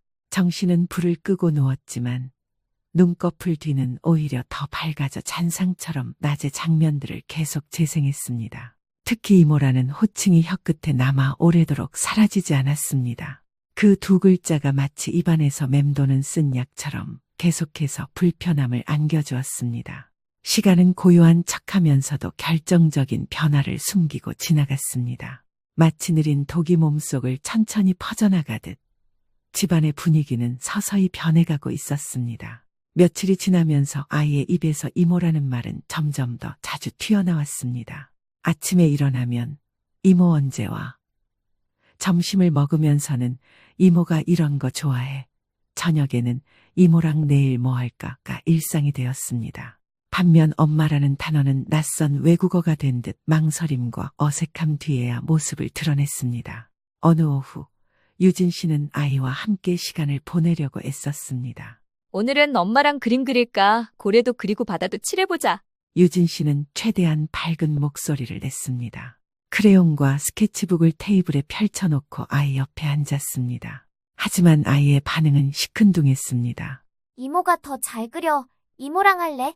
아이의 대답은 화살처럼 날아와 유진 씨의 가슴을 찔렀습니다. 유진 씨의 입가에 번진 미소가 종이에 스민 물감처럼 번졌다가 금세 말라붙어 색이 퇴색해 갔습니다. 얘야, 엄마가 기다리잖니? 엄마랑도 조금 놀자. 정 씨가 나서서 중재를 시도했습니다. 할머니의 목소리에는 안쓰러움과 걱정이 묻어 있었습니다. 아이 마음 억지로 꺾을 필요 없어요. 사모님. 어디선가 에리 씨의 목소리가 들려왔습니다. 그녀는 언제 왔는지 현관에 서 있었고 손에는 또 다른 선물이 들려 있었습니다. 에리 씨의 높낮이와 단어 선택은 언제나처럼 예법을 갖춘 듯했지만 그 결은 늘 미세하게 거슬렸습니다. 정 씨는 그 거슬림이 단순한 질투나 오해가 아니길 바랬습니다. 하지만 내면의 초침은 이미 다른 시간을 가리키고 있었습니다. 그 시간은 점점 더 불안한 방향으로 흘러가고 있었습니다. 뭘 억지로 꺾어요? 아이가 하고 싶은 대로 최대한 편의를 봐주는 거죠. 의사 존중을 해주자는 거예요. 그날 밤 모든 사람들이 잠든 후 정 씨는 조용히 일어났습니다. 발소리를 죽이며 아이 방으로 가서 베개 위에 떨어진 머리카락 몇 올을 조심스럽게 모았습니다. 그리고 서랍 속에 넣어둔 작은 지퍼백에 그것들을 보관했습니다. 그녀의 손은 떨렸습니다. 이런 일을 하는 자신이 믿어지지 않았지만 마음 한편에서 올라오는 의심은 점점 더 커져만 갔습니다. 이대로 두고 볼 순 없지. 진실이 무엇인지 밝혀내야 해. 분명 뭔가 있어. 며칠 후 늦은 오후 정 씨는 낯선 빌딩의 엘리베이터를 탔습니다. 건물은 깔끔했지만 어딘지 모르게 삭막했습니다. 복도에는 소독약 냄새가 희미하게 돌았습니다. 그녀는 조용한 계단을 걸어 올라가며 손에 쥔 봉투의 모서리를 땀으로 적셨습니다. 아무도 몰라야 합니다. 제발 조용히 진행해 주세요. 정 씨의 목소리는 평소보다 훨씬 작았습니다. 검사원의 눈빛은 프로의 무표정으로 반짝였습니다. 그 무표정이 오히려 그녀를 안심시켰습니다. 적어도 이 사람은 자신을 판단하지 않을 것 같았습니다. 결과를 기다리는 며칠 동안 정 씨의 잠은 얕은 호수처럼 금방 흔들렸습니다. 바람 소리, 시계 소리, 심지어는 자신의 숨소리에도 금세 깨어났습니다. 밤마다 주전자에서 물 끓는 소리처럼 마음속에서 불안의 기포가 올라와서 가슴을 답답하게 만들었습니다. 창가의 화분 잎끝이 약간 말라있는 것이 보였습니다. 그것이 집안 공기에 보이지 않는 건조함을 증언하는 듯했습니다. 아니면 그녀의 마음이 메말라가고 있는 것을 보여주는 듯했습니다. 어머니, 안색이 안 좋으신데요? 어디 불편하세요? 전화 진동이 울릴 때마다 가슴은 바늘에 찔린 풍선처럼 움찔했습니다. 어머나, 깜짝이야. 유진아, 아무것도 아니야. 그냥 생각 좀 하느라 그랬어. 정 씨는 혹시 결과가 나온 건 아닐까? 혹시 누군가 알아챈 건 아닐까 하는 불안감이 계속해서 몰려왔습니다. 그리고 마침내 검은 봉투가 도착한 날이 왔습니다. 정 씨는 평소보다 훨씬 일찍 현관을 열었습니다. 현관에 떨어진 햇빛이 오늘따라 지나치게 차갑게 느껴졌습니다. 손이 떨려서 봉투를 가위로 자르는 것조차 쉽지 않았습니다. 가위날이 종이봉투를 끊어내는 소리가 과장되게 크게 들렸습니다. 그 소리가 집안 전체에 울려 퍼지는 것 같았습니다. 서류를 펼쳤을 때 활자 몇 줄이 눈앞으로 떠올랐습니다. 하지만 그 중에서도 붉은 글씨 하나가 모든 의미를 집어삼켰습니다. 북의 일치 확률 99.99%, 모계 배제, 아들과 일치라는 문구 옆에 며느리와 불일치라는 단어가 놓여 있었습니다. 그 사이에 간격이 벼랑처럼 깊게 느껴졌습니다. 이럴 리가 없어. 그럴 리가 없어. 정 씨는 두 손으로 이마를 감싸 쥐었습니다. 하지만 서류를 놓을 수는 없었습니다. 손등에 핏줄이 도드라졌습니다. 손끝이 차갑게 식어갔습니다.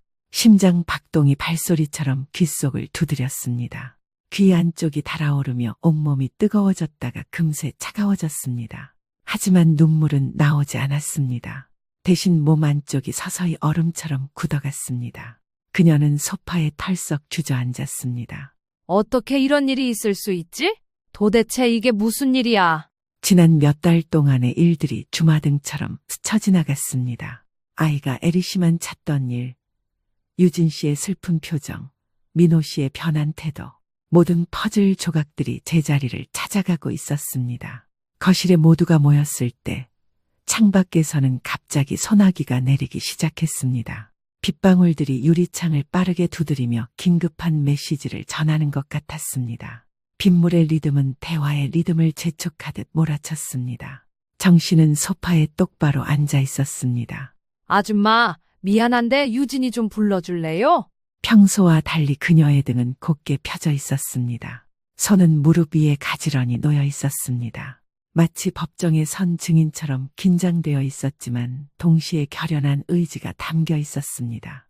정 씨의 부름에 2층에 있던 유진 씨가 1층 거실로 내려왔습니다. 잘못한 게 없는데도 항상 죄를 지은 사람처럼 이런저런 눈치를 보던 며느리 유진 씨. 어김없이 지금 이 순간에도 유진 씨의 눈빛은 애처로움 그 자체였습니다. 유진아, 사실대로 이야기하자. 아이에 대해 내가 확인할 것이 있어. 정 씨의 목소리는 평소보다 낮았지만 더 확고했습니다. 그녀의 시선은 며느리를 똑바로 바라보고 있었습니다. 그 시선에는 비난이 아닌 이해하려는 의지가 담겨 있었습니다. 어머니, 무슨 말씀이신지 저도 잘. 유진 씨의 목소리는 점점 작아졌습니다. 그녀는 이미 무슨 일인지 짐작하고 있는 듯했습니다. 얼굴은 창밖의 하늘처럼 점점 어두워졌습니다. 이상하다고 생각할지 모르겠지만 하도 이상해서 내가 유전자 검사를 했어. 그리고 결과를 봤어. 이 정도면 무슨 말인지 알겠니? 어머니, 죄송하지만 이해를 잘 못하겠어요. 정 씨가 조용히 서류를 테이블 위에 놓았습니다. 그 종이가 테이블에 닿는 작은 소리조차 방 안의 모든 사람들에게는 크게 들렸습니다. 유진 씨의 입술이 하얗게 말라붙었습니다. 손가락 마디가 서서히 굳어가며 몸 전체가 얼어붙는 것 같았습니다. 그녀는 마치 법정에서 판결을 기다리는 피고인처럼 움직이지 못했습니다. 그건 제가 원해서 그런 게 아니었어요. 유진 씨의 목소리는 간신히 나왔습니다. 목구멍이 메마른 것처럼 거칠고 떨렸습니다. 누가 원해서고 아니고를 떠나 진실이 무엇인지가 중요해. 유화재, 누구 아이니? 정 씨의 말은 단호했지만 그 속에는 며느리를 향한 연민이 섞여 있었습니다. 그녀는 유진 씨가 피해자라는 것을 이미 알고 있었습니다. 한쪽에 앉아있던 민호는 스마트폰을 만지작거리며 시선을 피하고 있었습니다. 그의 어깨는 움츠러들어 있었습니다. 평소의 당당함은 온데간데 없었습니다. 민호 씨가 오래전부터 에리 씨와 관계를 이어왔어요. 유진 씨의 고백이 이어졌습니다. 그 말들은 마치 상처에서 흘러나오는 피처럼 아팠습니다. 유진 씨의 말을 들으며 정 씨는 매 순간 참기 힘들었지만 끝까지 이야기를 차분히 들어주기로 했습니다. 저를 협박했어요. 엄마 병원비 때문이라고, 입 다물라고. 유진 씨는 계속해서 말했습니다. 지난 몇 년간 혼자 감당해온 고통이 마침내 밖으로 터져나왔습니다. 그녀의 목소리는 처음에는 떨렸지만 점점 더 확고해졌습니다. 제가 모른 척하면 어머니 병원비를 계속 대주겠다고 했어요. 그렇지 않으면 어머니를 버려두겠다고 위협했어요. 그게 사실이니? 네, 제가 뭐라고 어머니께 거짓말을 하겠어요. 민호 씨 말처럼 제가 가난한 건 사실이잖아요. 대학 등록금 낼 돈도 없고, 친정엄마 간호하느라 24시간이 모자란데 민호 씨가 그걸 전부 해결해줬어요. 대신 모든 걸 감수해야 한다고 그랬죠. 저로선 어쩔 수 없었어요. 하필 친정엄마가 그때 급히 수술도 받아야 했고 저한텐 선택의 여지가 없었어요. 그래서 넌 정말 지금까지 아무것도 안 하고 있던 거야?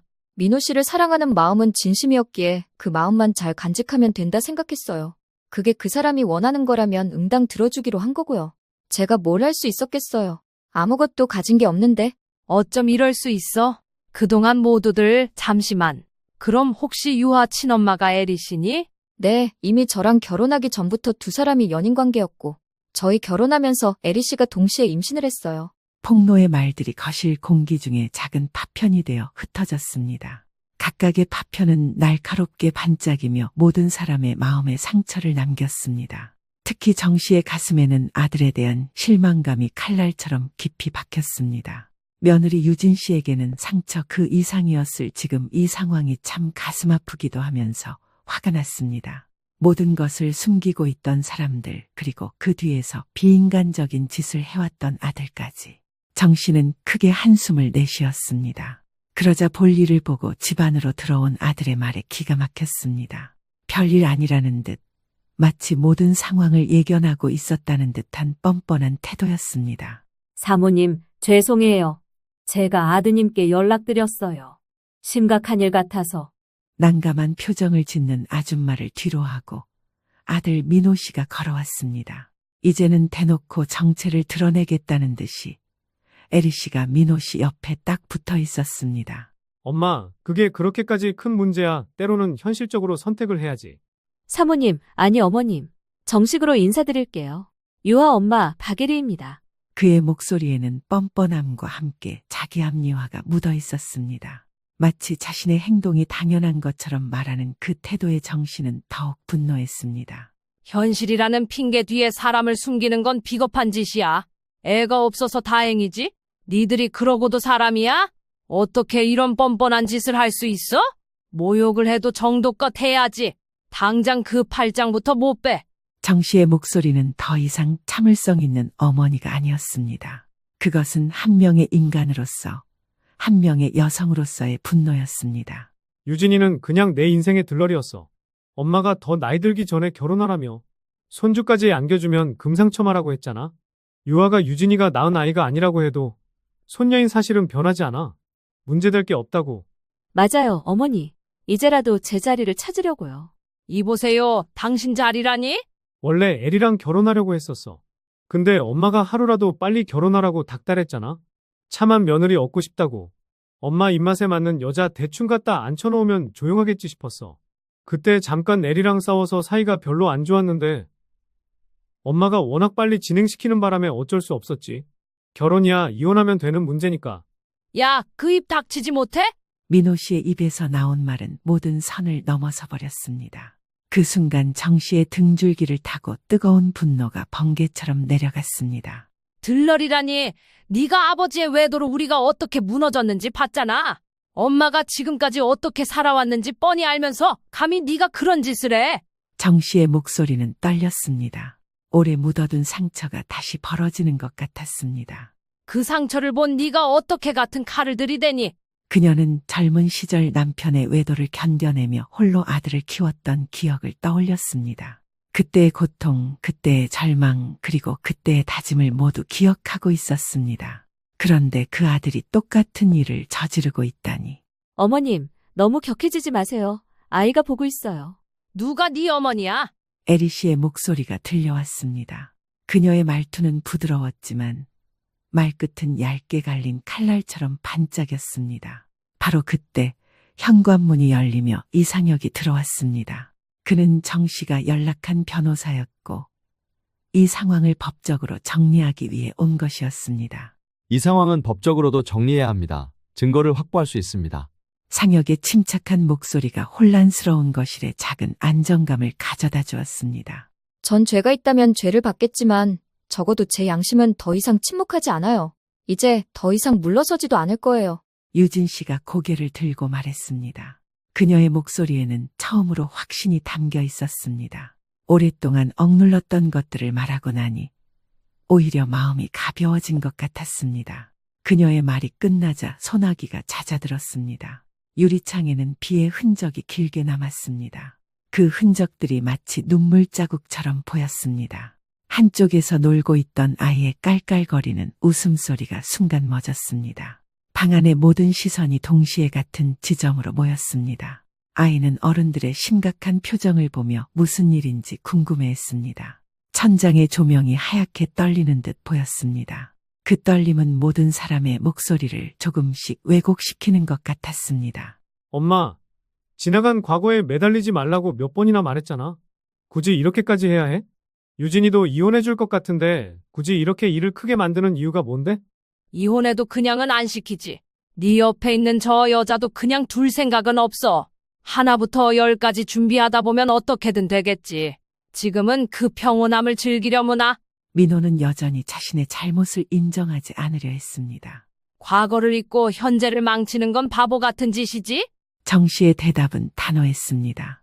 민호 씨, 우리 그냥 나가서 공주랑 놀까요? 공기가 너무 무거워요. 에리가 민호 씨의 팔을 잡으며 말했습니다. 그녀는 이 상황에서 벗어나고 싶어 했습니다. 아이는 여기 두세요. 이건 우리 가족의 문제예요. 유진 씨가 단호하게 말했습니다. 그녀의 목소리에는 전에 없던 강인함이 있었습니다.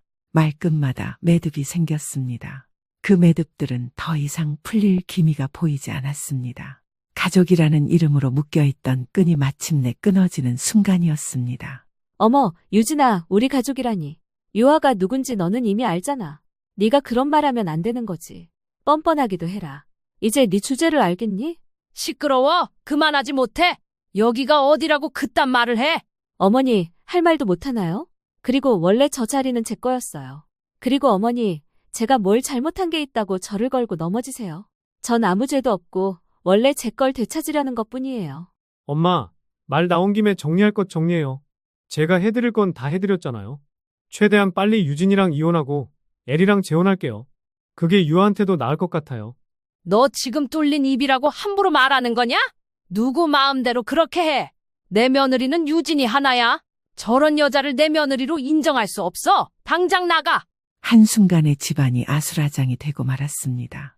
심장 수술 이력이 있고 최근 고혈압으로 꾸준한 관리를 하던 정 씨는 이마를 짚으며 그대로 소파에 주저앉고 말았습니다. 며느리 유진 씨의 부축을 받으며 겨우 방에 들어와 몸을 눕혔습니다. 어머니, 건강 생각하셔야죠. 그렇게 흥분하시면 안 돼요. 좀 쉬세요. 유진 씨는 그 와중에도 정 씨를 배려한다며 조용히 방을 나갔습니다.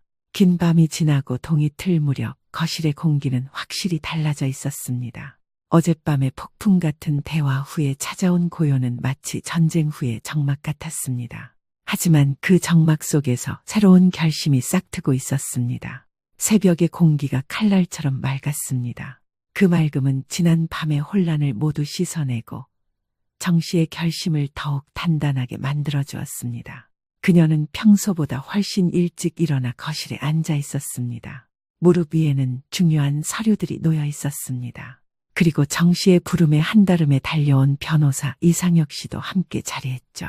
오늘 유언장을 다시 작성하자. 정 씨의 목소리는 평온했지만 결연했습니다. 그녀는 이미 모든 것을 결정했고 더 이상 망설이지 않을 작정이었습니다. 네, 어머니, 조항을 명확하게 하죠. 이상혁은 서류 가방에서 필요한 문서들을 꺼내며 답했습니다. 그는 정 씨의 결심을 존중했고 법적으로 완벽하게 처리하려 했습니다. 책상 위에 놓인 서류철들이 바람 한 번에도 흔들리지 않을 만큼 단단히 겹쳐져 있었습니다. 각각의 서류는 정 씨의 평생에 걸친 노력의 결실이었습니다. 이제 그것들이 새로운 목적을 위해 사용될 차례였습니다. 민호에게는 한 푼도 남기지 않을 거야. 내 모든 재산의 절반은 며느리 유진이에게, 그리고 그 이외에 남은 재산은 내 사후의 사회에 환원하도록 하지. 정 씨의 선언은 확고했습니다. 그녀는 평생 모은 재산이 잘못된 곳에 쓰이는 것을 원하지 않았습니다. 그 결정을 문장으로 정확히 명시하겠습니다. 상혁이 펜을 들고 종이에 글을 쓰기 시작했습니다. 펜촉이 종이를 긁는 소리가 새벽 집의 고요를 가볍게 찢었습니다. 그 소리는 새로운 시작을 알리는 신호 같았습니다. 그리고 마지막 기회를 줘야겠어. 별로 기대는 안 하지만 일말의 양심이라도 있는지 적어도 유진이한테 아주 조금이라도 미안한 마음이 있는지 알아봐야겠어. 내가 해줄 수 있는 최선의 배려야. 이미 아니라는 걸 알지만 내 배에서 태어난 내 자식이니 티끌만큼이라도 개선의 의지가 있다면 말이야. 결심의 말은 오래 숙성된 술처럼 진했습니다.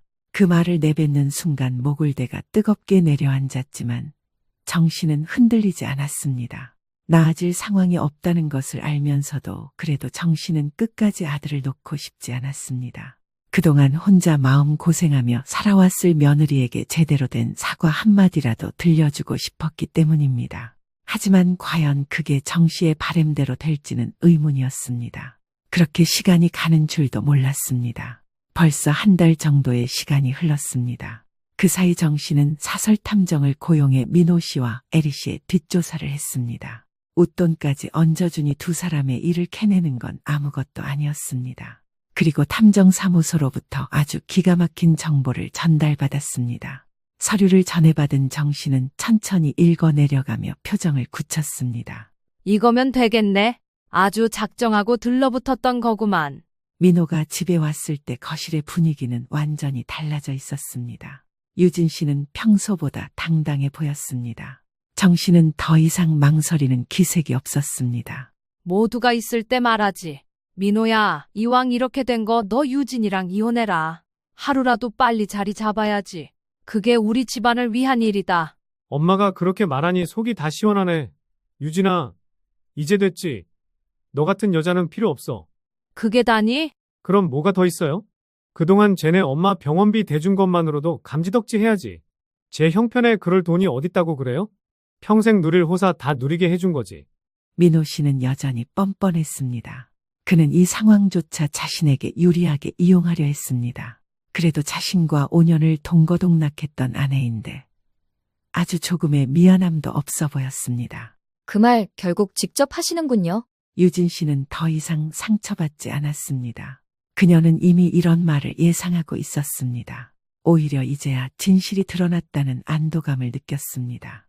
정 씨는 조용히 봉투를 꺼내 테이블 위로 툭 떨어뜨렸습니다. 그 소리는 작았지만 방 안의 모든 사람에게는 천둥처럼 크게 들렸습니다.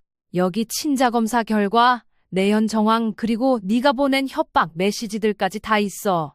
엄마는 너한테 마지막 기회를 주려고 한 건데 넌 그걸 발로 차버리는구나. 정 씨의 목소리는 차분했습니다. 그녀는 이미 모든 증거를 수집해두었고 법적으로도 완벽하게 준비되어 있었습니다. 그걸 어디서? 민호 씨의 얼굴에서 혈색이 사라졌습니다. 그의 눈동자는 허공에서 초점을 잃고 헤맸습니다. 네가 나를 뭘로 봤니? 나는 내 손으로 내 삶을 다시 세운 사람이야. 내가 내 인생에서 이런 일을 한 번도 아니고 2번이나 당할 것 같아? 내가 널 그렇게 키운 줄 아니? 눈에 넣어도 안 아플 내 손녀, 그리고 지금까지 너를 뒷바라지 해준 건 나도 아니고 유진이다. 니들 결혼 전부터 이어온 관계라는 거 다 알아? 아니, 엄마, 그래서 이혼한다잖아요. 뭐가 문젠데요? 아직도 사태 파악이 잘 안 되나 보구나. 내가 너 데리고 바닥부터 지금 이 위치까지 올라올 수 있었던 건 악착같이 살아온 세월을 견뎌냈던 탓이지. 그 원동력이 네 아버지의 배신이었고 그걸 너도 모르는 건 아니잖니? 감히 너 따위가 나한테? 정 씨의 목소리에는 자부심과 분노가 함께 담겨 있었습니다. 그녀는 남편의 외도 후 홀로 사업을 키우고 아들을 길렀던 자신의 과거를 떠올리며 말했습니다. 나는 남편의 배신에도 너를 지켜냈어. 뼈가 부러지고 손발이 갈라져도 그런 아픔 따위는 속으로 삼켜내면서 말이다. 그런데 너는 네 가정을 스스로 버리니? 엄마, 어떻게 이렇게까지 하세요? 네가 자초한 일이다. 그리고 박예리 씨, 당신도 결코 깨끗하게만 살아왔던 건 아니던데요. 그동안 살면서 저질러왔던 온갖 불법적인 일들 내가 하나하나 다 조사해서 당신 고발할 거니까 그렇게 알아. 그건 또 무슨 소리예요? 저 여자가 우리 집안 들먹이면서 너 이름 팔아대면서 여기저기 돈 받아 먹은 건 모르나 보네.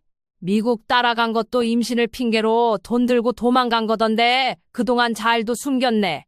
그건. 정 씨는 차분히 말을 이어나갔습니다. 남 등쳐먹고 사는 사람들 중에 제대로 사는 사람 몇 없다. 그렇게 살기도 힘들지. 숨기려면 끝까지 숨겼어야지. 욕심부리다 꼬리가 길면 밟힌다는 것도 모르고 지금까지 실컷 나대왔으니 이제는 그 죗값을 받아야지. 응당 죗값을 치러야 하고 말고 그게 인생의 순리야. 그 말에는 깊은 실망과 함께 슬픔이 묻어 있었습니다. 법적 절차는 제가 맡겠습니다. 어머니, 형, 어머니 말씀대로 모든 법적 절차가 진행될 예정이에요. 형수님 이혼 변호인은 접니다. 그리고 어머니가 최근에 유언장을 다시 작성하셨어요. 사전고지 의무는 없기에 철저히 비밀로 보관되며 형님은 이 집안과 관련된 모든 권리를 포기하셔야 할 겁니다. 상혁의 목소리가 상황을 정리했습니다. 서류 처리 닫히는 소리와 함께 방 안의 공기에서 오래된 답답함이 거쳐 나가는 것 같았습니다. 참나, 나도 사업하던 사람이야. 이름 떵떵거리며 잘 나가는 사람이라고? 그런 거 무서워할 줄 알아? 까짓 거 해봐. 내가 돈이 없어. 뭐가 없어? 그래, 아주 죄책감이라고는 눈꼽만큼도 없는 게 자존심이라도 있어야지. 넌 오늘부터 내 아들도 그 무엇도 아니다. 상여가 바로 진행시켜라. 그리고 아줌마 이 두 사람 당장 끌어내요. 정 씨는 메모지에 해야 할 일들을 조목조목 적어나갔습니다. 이혼 소송 준비, 유진 씨의 학업 지원 계획, 상속. 그 조목들은 하나의 방패처럼 느껴졌습니다. 앞으로 닥칠 모든 어려움을 막아줄 든든한 방패 말입니다. 유진아, 넌 네 삶을 살아갈 이유가 있다. 이 모든 건 네 잘못이 아니야. 정 씨가 며느리의 손을 잡으며 말했습니다. 그 손길에는 진심 어린 위로와 격려가 담겨 있었습니다. 네, 어머니, 저도 더 이상 숨지 않겠어요. 그동안 몰라줘서 정말 미안했다. 내 며느리로 살아줘서 정말 고마웠어. 이제 자유롭게 너 하고 싶은 대로 하면서 살아. 모든 건 내가 지원해주마. 감사해요, 어머니. 정말 감사해요. 유진 씨의 목소리에는 새로운 희망이 담겨 있었습니다. 이혼 소장은 오늘 접수하겠습니다. 상혁 씨의 말과 함께 창밖에 햇빛이 커튼 사이로 들어와 바닥에 길고 가는 선들을 만들었습니다. 그 선들은 마치 새로운 길을 제시하는 것 같았습니다. 법정에 들어서는 날 복도는 소독약 냄새로 가득했습니다. 그 냄새가 긴장감과 묘하게 섞여서 공기를 무겁게 만들었습니다. 대기 의자에 앉아있는 사람들의 표정은 겨울바람 앞에 낙엽처럼 잔뜩 웅크려 있었습니다. 유진 씨는 검은색 정장을 입고 있었습니다. 그 옷은 그녀를 더욱 당당해 보이게 했습니다. 더 이상 위축되고 움츠러든 모습이 아니었습니다. 걱정하지 마세요. 우리가 준비한 자료면 충분합니다. 상혁이 유진 씨의 어깨에 손을 올리며 안심시켰습니다. 저는 오늘 이후로는 제 이름을 제 목소리로 말할 수 있을 것 같아요. 유진 씨의 말에는 확신이 담겨 있었습니다. 그녀는 더 이상 누군가의 그림자가 아니라 자신만의 빛을 가진 사람이 되고 싶었습니다. 재판장의 목소리는 평평했지만 그 평평함이 오히려 공정함을 떠올리게 했습니다. 법은 감정을 배제하고 오직 사실만으로 판단한다는 것을 보여주는 듯했습니다. 나는 아무에게도 기대지 않고 살 수 있어. 네 따위가 이혼하고 제대로 살 수나 있을 것 같아? 이혼녀 딱지 붙이고 취업이나 제대로 할 수 있겠냐 이 말이야. 더 이상 나한테 그런 모욕적인 말하는 거 참지 않아요. 니까짓 게 뭘 할 수 있다고? 해볼 테면 해봐. 민호는 여전히 자신만만했습니다. 하지만 그의 목소리에는 정과 같은 여유가 없었습니다. 그 말이 네가 떠안아야 할 삶의 무게를 가볍게 하지는 못해. 내 인생이에요. 당신한테 더 이상 끌려다니지 않을 거예요. 유진 씨와 정 씨의 대답은 냉정했습니다.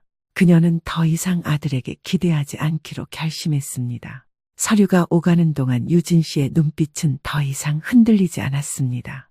단단한 유리처럼 빛나며 자신의 권리를 당당히 주장했습니다. 그리고 머지않아 에리 씨에 대한 재판도 진행되었습니다. 정 씨가 조사한 자료를 모두 증거자료로 제출했고 곧바로 경찰에 붙잡힌 에리 씨는 유치장에 수감되었죠. 재판을 받는 와중에도 자신은 아무런 잘못이 없다며 자신이 저질러온 범죄에 대해 부인하기 바빴습니다. 하지만 모든 증거 속 정황은 에리 씨를 가리쳤죠. 결국 에리 씨는 사기 및 불법 도박 그리고 협박 혐의로 징역형을 선고받아 감옥에 수감되었습니다. 난 이런 꼴 못 보겠어. 모두가 날 몰아가고 있어. 왜 나더러 뭐라 하는 거야? 나만 죄인도 아닌데. 에리 씨의 외침이 법정 복도에서 메아리 쳤습니다. 하지만 그 외침은 이내 문틈 사이로 스며들어 사라져버렸습니다. 아무도 그녀의 말에 귀 기울이지 않았습니다. 며칠 뒤 에리 씨의 이름이 범죄 기사에 오르내렸습니다. 어찌나 피해자들이 많은지 기사마다 그녀를 저격하는 댓글들이 달리기 시작했고 피해자들이 모여 단체로 인터뷰를 해 방송되기도 했습니다. 그 글자들은 빠르게 지면의 끝으로 밀려나갔지만 그녀의 인생에는 지울 수 없는 흔적을 남겼습니다. 한편 유진 씨는 새벽마다 공부를 시작했습니다. 오랫동안 묻어두었던 꿈을 다시 꺼내든 것입니다. 페이지를 넘기는 소리가 규칙적인 파도처럼 들렸습니다. 그 소리는 평화로웠습니다. 밑줄 그어진 문장들 사이에서 오래전 잊었던 꿈이 다시 살아났습니다. 간호사가 되어 아픈 사람들을 돌보고 싶었던 20대의 꿈이 다시 꿈틀거리기 시작했습니다. 간호사가 되고 싶었어요. 아픈 사람 곁에서 쓸모 있는 사람이 되고 싶어요. 유진 씨의 목소리에는 간절함이 담겨 있었습니다.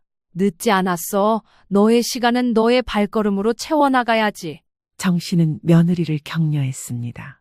그녀 자신도 늦은 나이에 새로운 시작을 했던 경험이 있었기에 유진 씨의 마음을 누구보다 잘 이해했습니다. 필요한 등록금과 과정은 제가 정리할게요. 부담 갖지 마세요. 상혁의 도움 제안에 유진 씨는 고개를 끄덕였습니다. 그녀는 더 이상 혼자가 아니라는 것을 느꼈습니다. 책상 위 스탠드 불빛이 노트 위에 작은 햇살을 만들었습니다. 그 빛이 새벽마다 조금씩 더 커져가는 것처럼 유진 씨의 희망도 날마다 커져갔습니다. 민호가 사업에 실패했다는 소식은 한 장의 문자로 짤막하게 도착했습니다. 그 문자에는 변명과 억울함이 뒤섞여 있었습니다. 하지만 정 씨의 대답은 짧고 단단했습니다. 엄마, 나 좀 도와줘. 이번만 마지막으로. 네가 만든 길은 네가 개척을 하든 뭘 하든 알아서 걸어나가렴. 그렇게 자신만만하던 모습은 어디로 갔니? 정 씨의 답장은 그것이 전부였습니다. 대화창의 마지막 점이 깜빡이다가 사라졌습니다. 침묵이 화면을 덮었습니다. 그 침묵은 끝이자 새로운 시작이었습니다. 계절이 몇 번 바뀐 뒤 유진 씨의 이름표에는 간호사라는 직함이 반듯하게 붙어 있었습니다. 그 작은 이름표는 그녀가 걸어온 길의 증명이었습니다. 새로운 삶의 시작을 알리는 상징이었습니다. 국가고시 결과를 기다리며 아직은 실습을 해야 하는 처지에 불과하지만 좋은 소식을 기다리며 굳건히 자리 잡은 사명감으로 업무를 배워나가기 시작했습니다. 병동의 공기는 늘 분주했습니다. 환자들의 신음소리, 의료진들의 발걸음, 기계들의 신호음이 끊임없이 들려왔습니다. 하지만 그 소음 속에서도 유진 씨의 발걸음은 놀라울 만큼 일정했습니다. 그녀는 자신이 있어야 할 곳을 찾은 것 같았습니다. 혈압 다시 한번 체크할게요. 편하게 숨 쉬세요. 유진 씨의 목소리는 부드럽고 따뜻했습니다. 환자의 손등 위로 미세한 떨림이 지나갔지만 유진 씨의 손은 그 떨림을 흡수하듯 따뜻했습니다. 그녀의 손길에는 치유의 힘이 있는 것 같았습니다. 오늘도 수고 많았어요. 퇴근 후에 따뜻한 차라도 드실래요? 상혁이 병원 로비에서 유진을 기다리고 있었습니다. 두 사람의 관계는 자연스럽게 발전해 왔습니다. 서로를 향한 마음을 확인하는데 오랜 시간이 걸렸지만 이제는 서로의 존재가 소중하다는 것을 알고 있었습니다. 좋아요. 변호사님도 오늘 하루 고생 많으셨어요. 유진 씨의 미소는 진심이었습니다. 그들의 대화는 과장되지 않았습니다. 오히려 그 담백함이 서로를 편안하게 만들었습니다. 정 씨는 병원 로비의 의자에 앉아 며느리의 움직임을 오래 지켜보았습니다. 유진 씨가 환자들을 돌보는 모습, 동료들과 대화하는 모습, 그리고 상혁과 함께 웃는 모습을 보며 마음이 따뜻해졌습니다. 유진아, 네가 웃을 때 나도 숨을 쉬는 것 같아서 기뻐. 정 씨의 말에는 진심 어린 기쁨이 담겨 있었습니다. 어머니 덕분이에요. 저를 믿어주셔서요. 유진 씨는 정 씨의 손을 잡으며 고마움을 표현했습니다. 시어머니와 며느리가 아니라 한 명의 여성이 다른 여성을 격려하고 지지하는 관계가 된 것 같았습니다. 신발이 바닥을 스치는 소리가 잔잔했습니다. 사람들 사이로 스며드는 햇살이 로비를 따뜻하게 덮었습니다. 모든 것이 평화로웠습니다. 한편 민호는 여전히 자신의 그림자에서 빠져나오지 못했습니다. 그는 외로움과 고집에 미로를 맴돌았습니다. 사업 실패 후 그의 삶은 점점 더 어려워졌지만 여전히 자신의 잘못을 인정하지 않았습니다. 에리 씨의 이름은 더 이상 누구의 입에도 오르내리지 않았습니다. 그녀는 완전히 사라진 것 같았습니다. 마치 처음부터 존재하지 않았던 것처럼 말입니다. 어느 따뜻한 봄날, 정 씨는 요양원의 창가 자리에 앉아 나무들의 색이 조금씩 달라지는 모습을 지켜보았습니다. 연두빛 새싹들이 돋아나고 꽃들이 피어나는 모습을 보며 생명의 신비를 느꼈습니다. 손녀의 웃음소리가 멀리서 들려왔습니다. 바람종 소리처럼 가볍게 울리는 그 소리는 긴 세월 동안 쌓인 먼지를 모두 털어내는 것 같았습니다. 이제 아이는 이모가 아닌 할머니와 엄마를 더 자주 찾았습니다. 진짜 가족은 피보다 마음이 먼저야. 정 씨의 말은 깊은 깨달음에서 나온 것이었습니다. 네, 그 마음으로 제가 여기까지 왔어요. 유진 씨의 대답에는 감사와 함께 새로운 다짐이 담겨 있었습니다. 두 분이 걸어온 길을 존중해요. 앞으로도 곁에서 돕겠어요. 상혁의 말이 이어졌습니다. 그는 이제 이 가족의 일원이 되어가고 있었습니다. 해가 기울 때 복도에 길게 드리워진 그림자들이 서로 겹치며 한 폭의 사진처럼 고요했습니다. 그 그림자들은 더 이상 서로를 밀어내지 않았습니다. 대신 서로를 감싸며 따뜻한 하나의 모양을 만들어냈습니다. 여보세요? 정 씨는 유진 씨의 친정엄마가 새로 입원한 병원에서 걸려온 전화를 받았습니다. 그동안 아들이 지원하던 병원비를 이제는 정 씨가 맡아주기로 한 겁니다. 물론 그동안 며느리가 고생한 것에 대한 보답이라 생각하고 마음 쓰는 것도 있었지만 마땅히 해야 할 일 중 하나였거든요. 정 씨는 유진 씨의 친정엄마를 서울에 있는 큰 병원으로 옮겨주었습니다. 정 씨의 이름으로 아닌 익명의 후원자가 지원해주는 것으로 알지만 그것은 정 씨만의 비밀로 간직하기로 했습니다. 어머니, 저희 친정엄마가 더 좋은 조건에서 관리받으실 수 있게 됐어요. 병원에서 연락받았는데 그동안 못 받고 있었던 치료도 받게 해주시고 병원비도 후원해주신대요.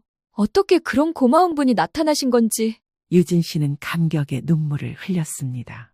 정 씨는 가만히 며느리의 등을 토닥여 주었습니다. 그러던 어느 날 늦은 오후 창밖에 노을이 피었습니다. 하늘의 색이 살구와 자주빛 차이를 오가며 아름다운 그라데이션을 그려냈습니다. 그 색깔들을 바라보며 정 씨는 깊은 만족감을 느꼈습니다. 정 씨는 창가에서 멀리 보이는 공원을 바라보았습니다. 그곳에서는 유진과 상혁이 아이와 함께 산책을 하고 있었습니다. 세 사람의 모습이 따뜻한 한 가족처럼 보였습니다. 아이는 두 사람의 손을 번갈아 잡으며 즐겁게 뛰어다녔습니다. 유진 씨의 얼굴에는 진심 어린 미소가 피어 있었습니다. 엄마, 저 꽃 예뻐요? 아이의 목소리가 바람을 타고 멀리까지 들려왔습니다. 그 목소리에는 순수한 기쁨이 가득했습니다. 엄마라는 호칭이 이제는 자연스럽게 그리고 애정 어린 톤으로 불려지고 있었습니다. 정 씨는 미소를 지었습니다. 몇 년 전만 해도 상상할 수 없었던 평화로운 풍경이었습니다. 그때는 모든 것이 무너져가는 것 같았지만 이제는 더 단단하고 진실한 토대 위에 새로운 가족이 세워졌습니다. 휴대폰에서 문자 알림이 울렸습니다. 민호에게서 온 메시지였습니다. 엄마, 미안해. 늦었지만 내가 잘못했어. 다시 기회를 주면 안 될까? 정 씨는 그 메시지를 오래 바라보았습니다. 그녀의 마음 한편에서는 여전히 아들에 대한 사랑이 남아 있었습니다. 하지만 그 사랑이 더 이상 맹목적이지는 않았습니다. 그녀는 천천히 답장을 작성했습니다. 기회는 스스로 만드는 거란다. 지금까지 너를 위해 만든 기회는 수십, 수천 번도 더 있었다. 하지만 그걸 스스로 물리친 건 네 자신이야. 앞으로 평생 반성하면서 살아라. 메시지를 보낸 후 정 씨는 다시 창밖을 바라보았습니다. 유진과 상혁 그리고 아이는 여전히 공원에서 행복한 시간을 보내고 있었습니다. 시간이 모든 것을 해결해주지는 않지만 올바른 선택을 한 사람들에게는 희망을 가져다 주는구나. 정 씨의 독백은 오랜 경험에서 우러나온 지혜였습니다. 며칠 후 유진 씨가 간호사 국가고시에 합격했다는 소식이 전해졌습니다. 그녀의 노력이 마침내 결실을 맺은 것입니다. 어머니, 합격했어요. 유진 씨가 결과 통지서를 들고 뛰어오는 모습에서 정 씨는 젊은 시절의 자신을 보았습니다. 어려움을 극복하고 꿈을 이룬 여성의 모습을 말입니다. 축하해. 정말 자랑스러워. 정 씨가 유진을 꼭 껴안으며 말했습니다. 그 포옹에는 시어머니와 며느리를 넘어선 한 여성이 다른 여성에게 보내는 진심 어린 축하와 격려가 담겨 있었습니다. 이제 정말로 새로운 시작이네요. 상혁도 기쁨을 함께 했습니다. 그는 유진 씨의 모든 과정을 곁에서 지켜보며 응원해 왔습니다. 그날 저녁 세 사람은 조촐한 축하 자리를 마련했습니다. 아이도 함께 참여해서 엄마의 성취를 축하해 주었습니다. 케이크 촛불을 끄며 유진 씨가 소원을 빌 때 그녀의 얼굴에는 과거의 그림자가 완전히 사라져 있었습니다. 무슨 소원을 빌었어요? 상혁이 웃으며 물었습니다. 가족의 건강과 행복이요. 그리고 앞으로도 지금처럼 서로를 지켜주며 살아가기를요. 유진 씨의 대답에 모든 사람이 고개를 끄덕였습니다. 시간이 더 흘러 계절이 바뀌고 또 바뀌었습니다. 정 씨는 요양원에서 평온한 노년을 보내고 있었습니다. 요양원으로 들어가겠다고 말을 했던 날도, 요양원으로 들어오던 날도 유진 씨는 자신이 모시고 살겠다며 눈물을 흘렸습니다. 어머니, 멀쩡한 집 놔두시고 왜 요양원으로 가세요? 그러지 마시고 저랑 함께 살아요. 유아도 있고. 아무것도 없는 유화에겐 네가 세상의 전부야. 나는 이제 내 할 일을 다 마쳤으니 조용히 지내고 싶은 것뿐이야. 이 집은 원래 너한테 물려주려고 했어. 어머니, 지금까지 해주신 게 있는데 제가 어떻게 또 받아요? 그러지 마시고. 내 마음은 변하지 않아. 네가 자주 보러 오면 되잖니. 멀리 있는 곳도 아니니까. 내 걱정은 하지 말고 앞으로 네가 걸어갈 앞날만 바라보렴. 이 시애미는 뒤에서 늘 응원해줄게. 유진 씨는 정 씨에게 진심으로 고마워했습니다. 정 씨도 더 이상 세상에 미련을 두지 않기로 했습니다. 요양원에 들어오니 보고 싶은 얼굴들이 가득했고 가끔씩은 이전의 생활이 그립기도 했지만 이제는 오히려 마음이 평온해지는 것을 느꼈습니다. 그리고 유진 씨는 병원에서 훌륭한 간호사로 인정받고 있었습니다. 상혁과 유진 씨는 좋은 관계를 유지해 오더니 마침내 결혼을 결정했습니다. 아이는 건강하고 밝게 자라고 있었습니다. 어느 봄날 정 씨는 유진과 상혁의 결혼식에 참석했습니다. 소박하지만 따뜻한 결혼식이었습니다. 하객들은 많지 않았지만 모두가 진심으로 두 사람의 행복을 축하해 주었습니다. 어머니께서 저를 믿어주셨기에 여기까지 올 수 있었어요. 유진 씨가 웨딩드레스를 입고 정영숙에게 인사를 했습니다. 그녀의 얼굴에는 진정한 행복이 빛나고 있었습니다. 네가 포기하지 않았기 때문이야. 앞으로도 행복해라. 정 씨의 축복이 이어졌습니다. 결혼식이 끝난 후 정 씨는 혼자 조용한 시간을 가졌습니다. 지난 몇 년간의 일들을 되돌아보니 감회가 새로웠습니다. 처음에는 모든 것이 무너져가는 것 같았지만 결국은 더 나은 결말을 맞이할 수 있었습니다. 때로는 진실을 마주하는 것이 고통스럽지만 그 고통을 견뎌야만 진정한 행복을 찾을 수 있구나. 그녀의 마지막 깨달음이었습니다. 한편 민호는 여전히 혼자였습니다. 하지만 최근 들어 조금씩 변화의 모습을 보이고 있었습니다. 허구한 날 술을 마시기도 하고 일을 하다가도 금방 잘리기 일쑤였던 민호 씨가 작은 일자리를 구해 성실히 일하기 시작한 겁니다. 가끔씩 어머니에게 안부 문자를 보내기도 하고 잊을만 하면 큰 금액은 아니지만 자신의 번 돈의 일부를 정 씨에게 보내기도 했습니다. 아직 용서받기에는 갈 길이 멀었지만 적어도 올바른 방향으로 걸어가려는 노력은 하고 있었습니다. 길고 복잡했던 이야기의 끝에서 모든 사람들은 각자의 자리에서 숨을 가다듬고 새로운 삶을 시작했습니다. 진실은 때로 아프지만 그 아픔을 통해 더 강해질 수 있다는 것을 모든 사람이 배웠습니다. 정 씨는 요양원의 창가에 앉아 마지막으로 일기를 썼습니다. 오늘로써 긴 이야기가 끝났다. 가족이라는 이름으로 서로를 속이고 상처 주던 시절도 있었지만 결국 진정한 가족은 혈연이 아니라 마음으로 만들어지는 것임을 깨달았다. 유진이와 상혁이 그리고 우리 손녀가 만들어가는 새로운 가족의 모습을 보며 나는 비로소 마음의 평화를 얻었다. 민호도 언젠가는 진정한 회개를 통해 다시 돌아오기를 바란다. 그때까지 나는 기다릴 것이다. 하지만 더 이상 맹목적으로 기다리지는 않을 것이다. 일기를 다 쓴 후 정 씨는 펜을 내려놓고 창밖을 바라보았습니다. 석양이 지고 있었습니다. 새로운 밤이 시작되고 있었습니다. 그리고 내일이면 또 새로운 하루가 시작될 것이었습니다. 진실을 찾기 위한 용기, 잘못된 것을 바로잡으려는 의지, 그리고 진정한 가족을 만들어가려는 사랑. 이 모든 것들이 어우러져 아름다운 결말을 만들어낸 것입니다. 이야기는 여기서 끝이지만 그들의 삶은 계속 이어져 갈 것입니다. 더 나은 내일을 향해, 더 진실한 사랑을 향해 걸어가면서 말입니다.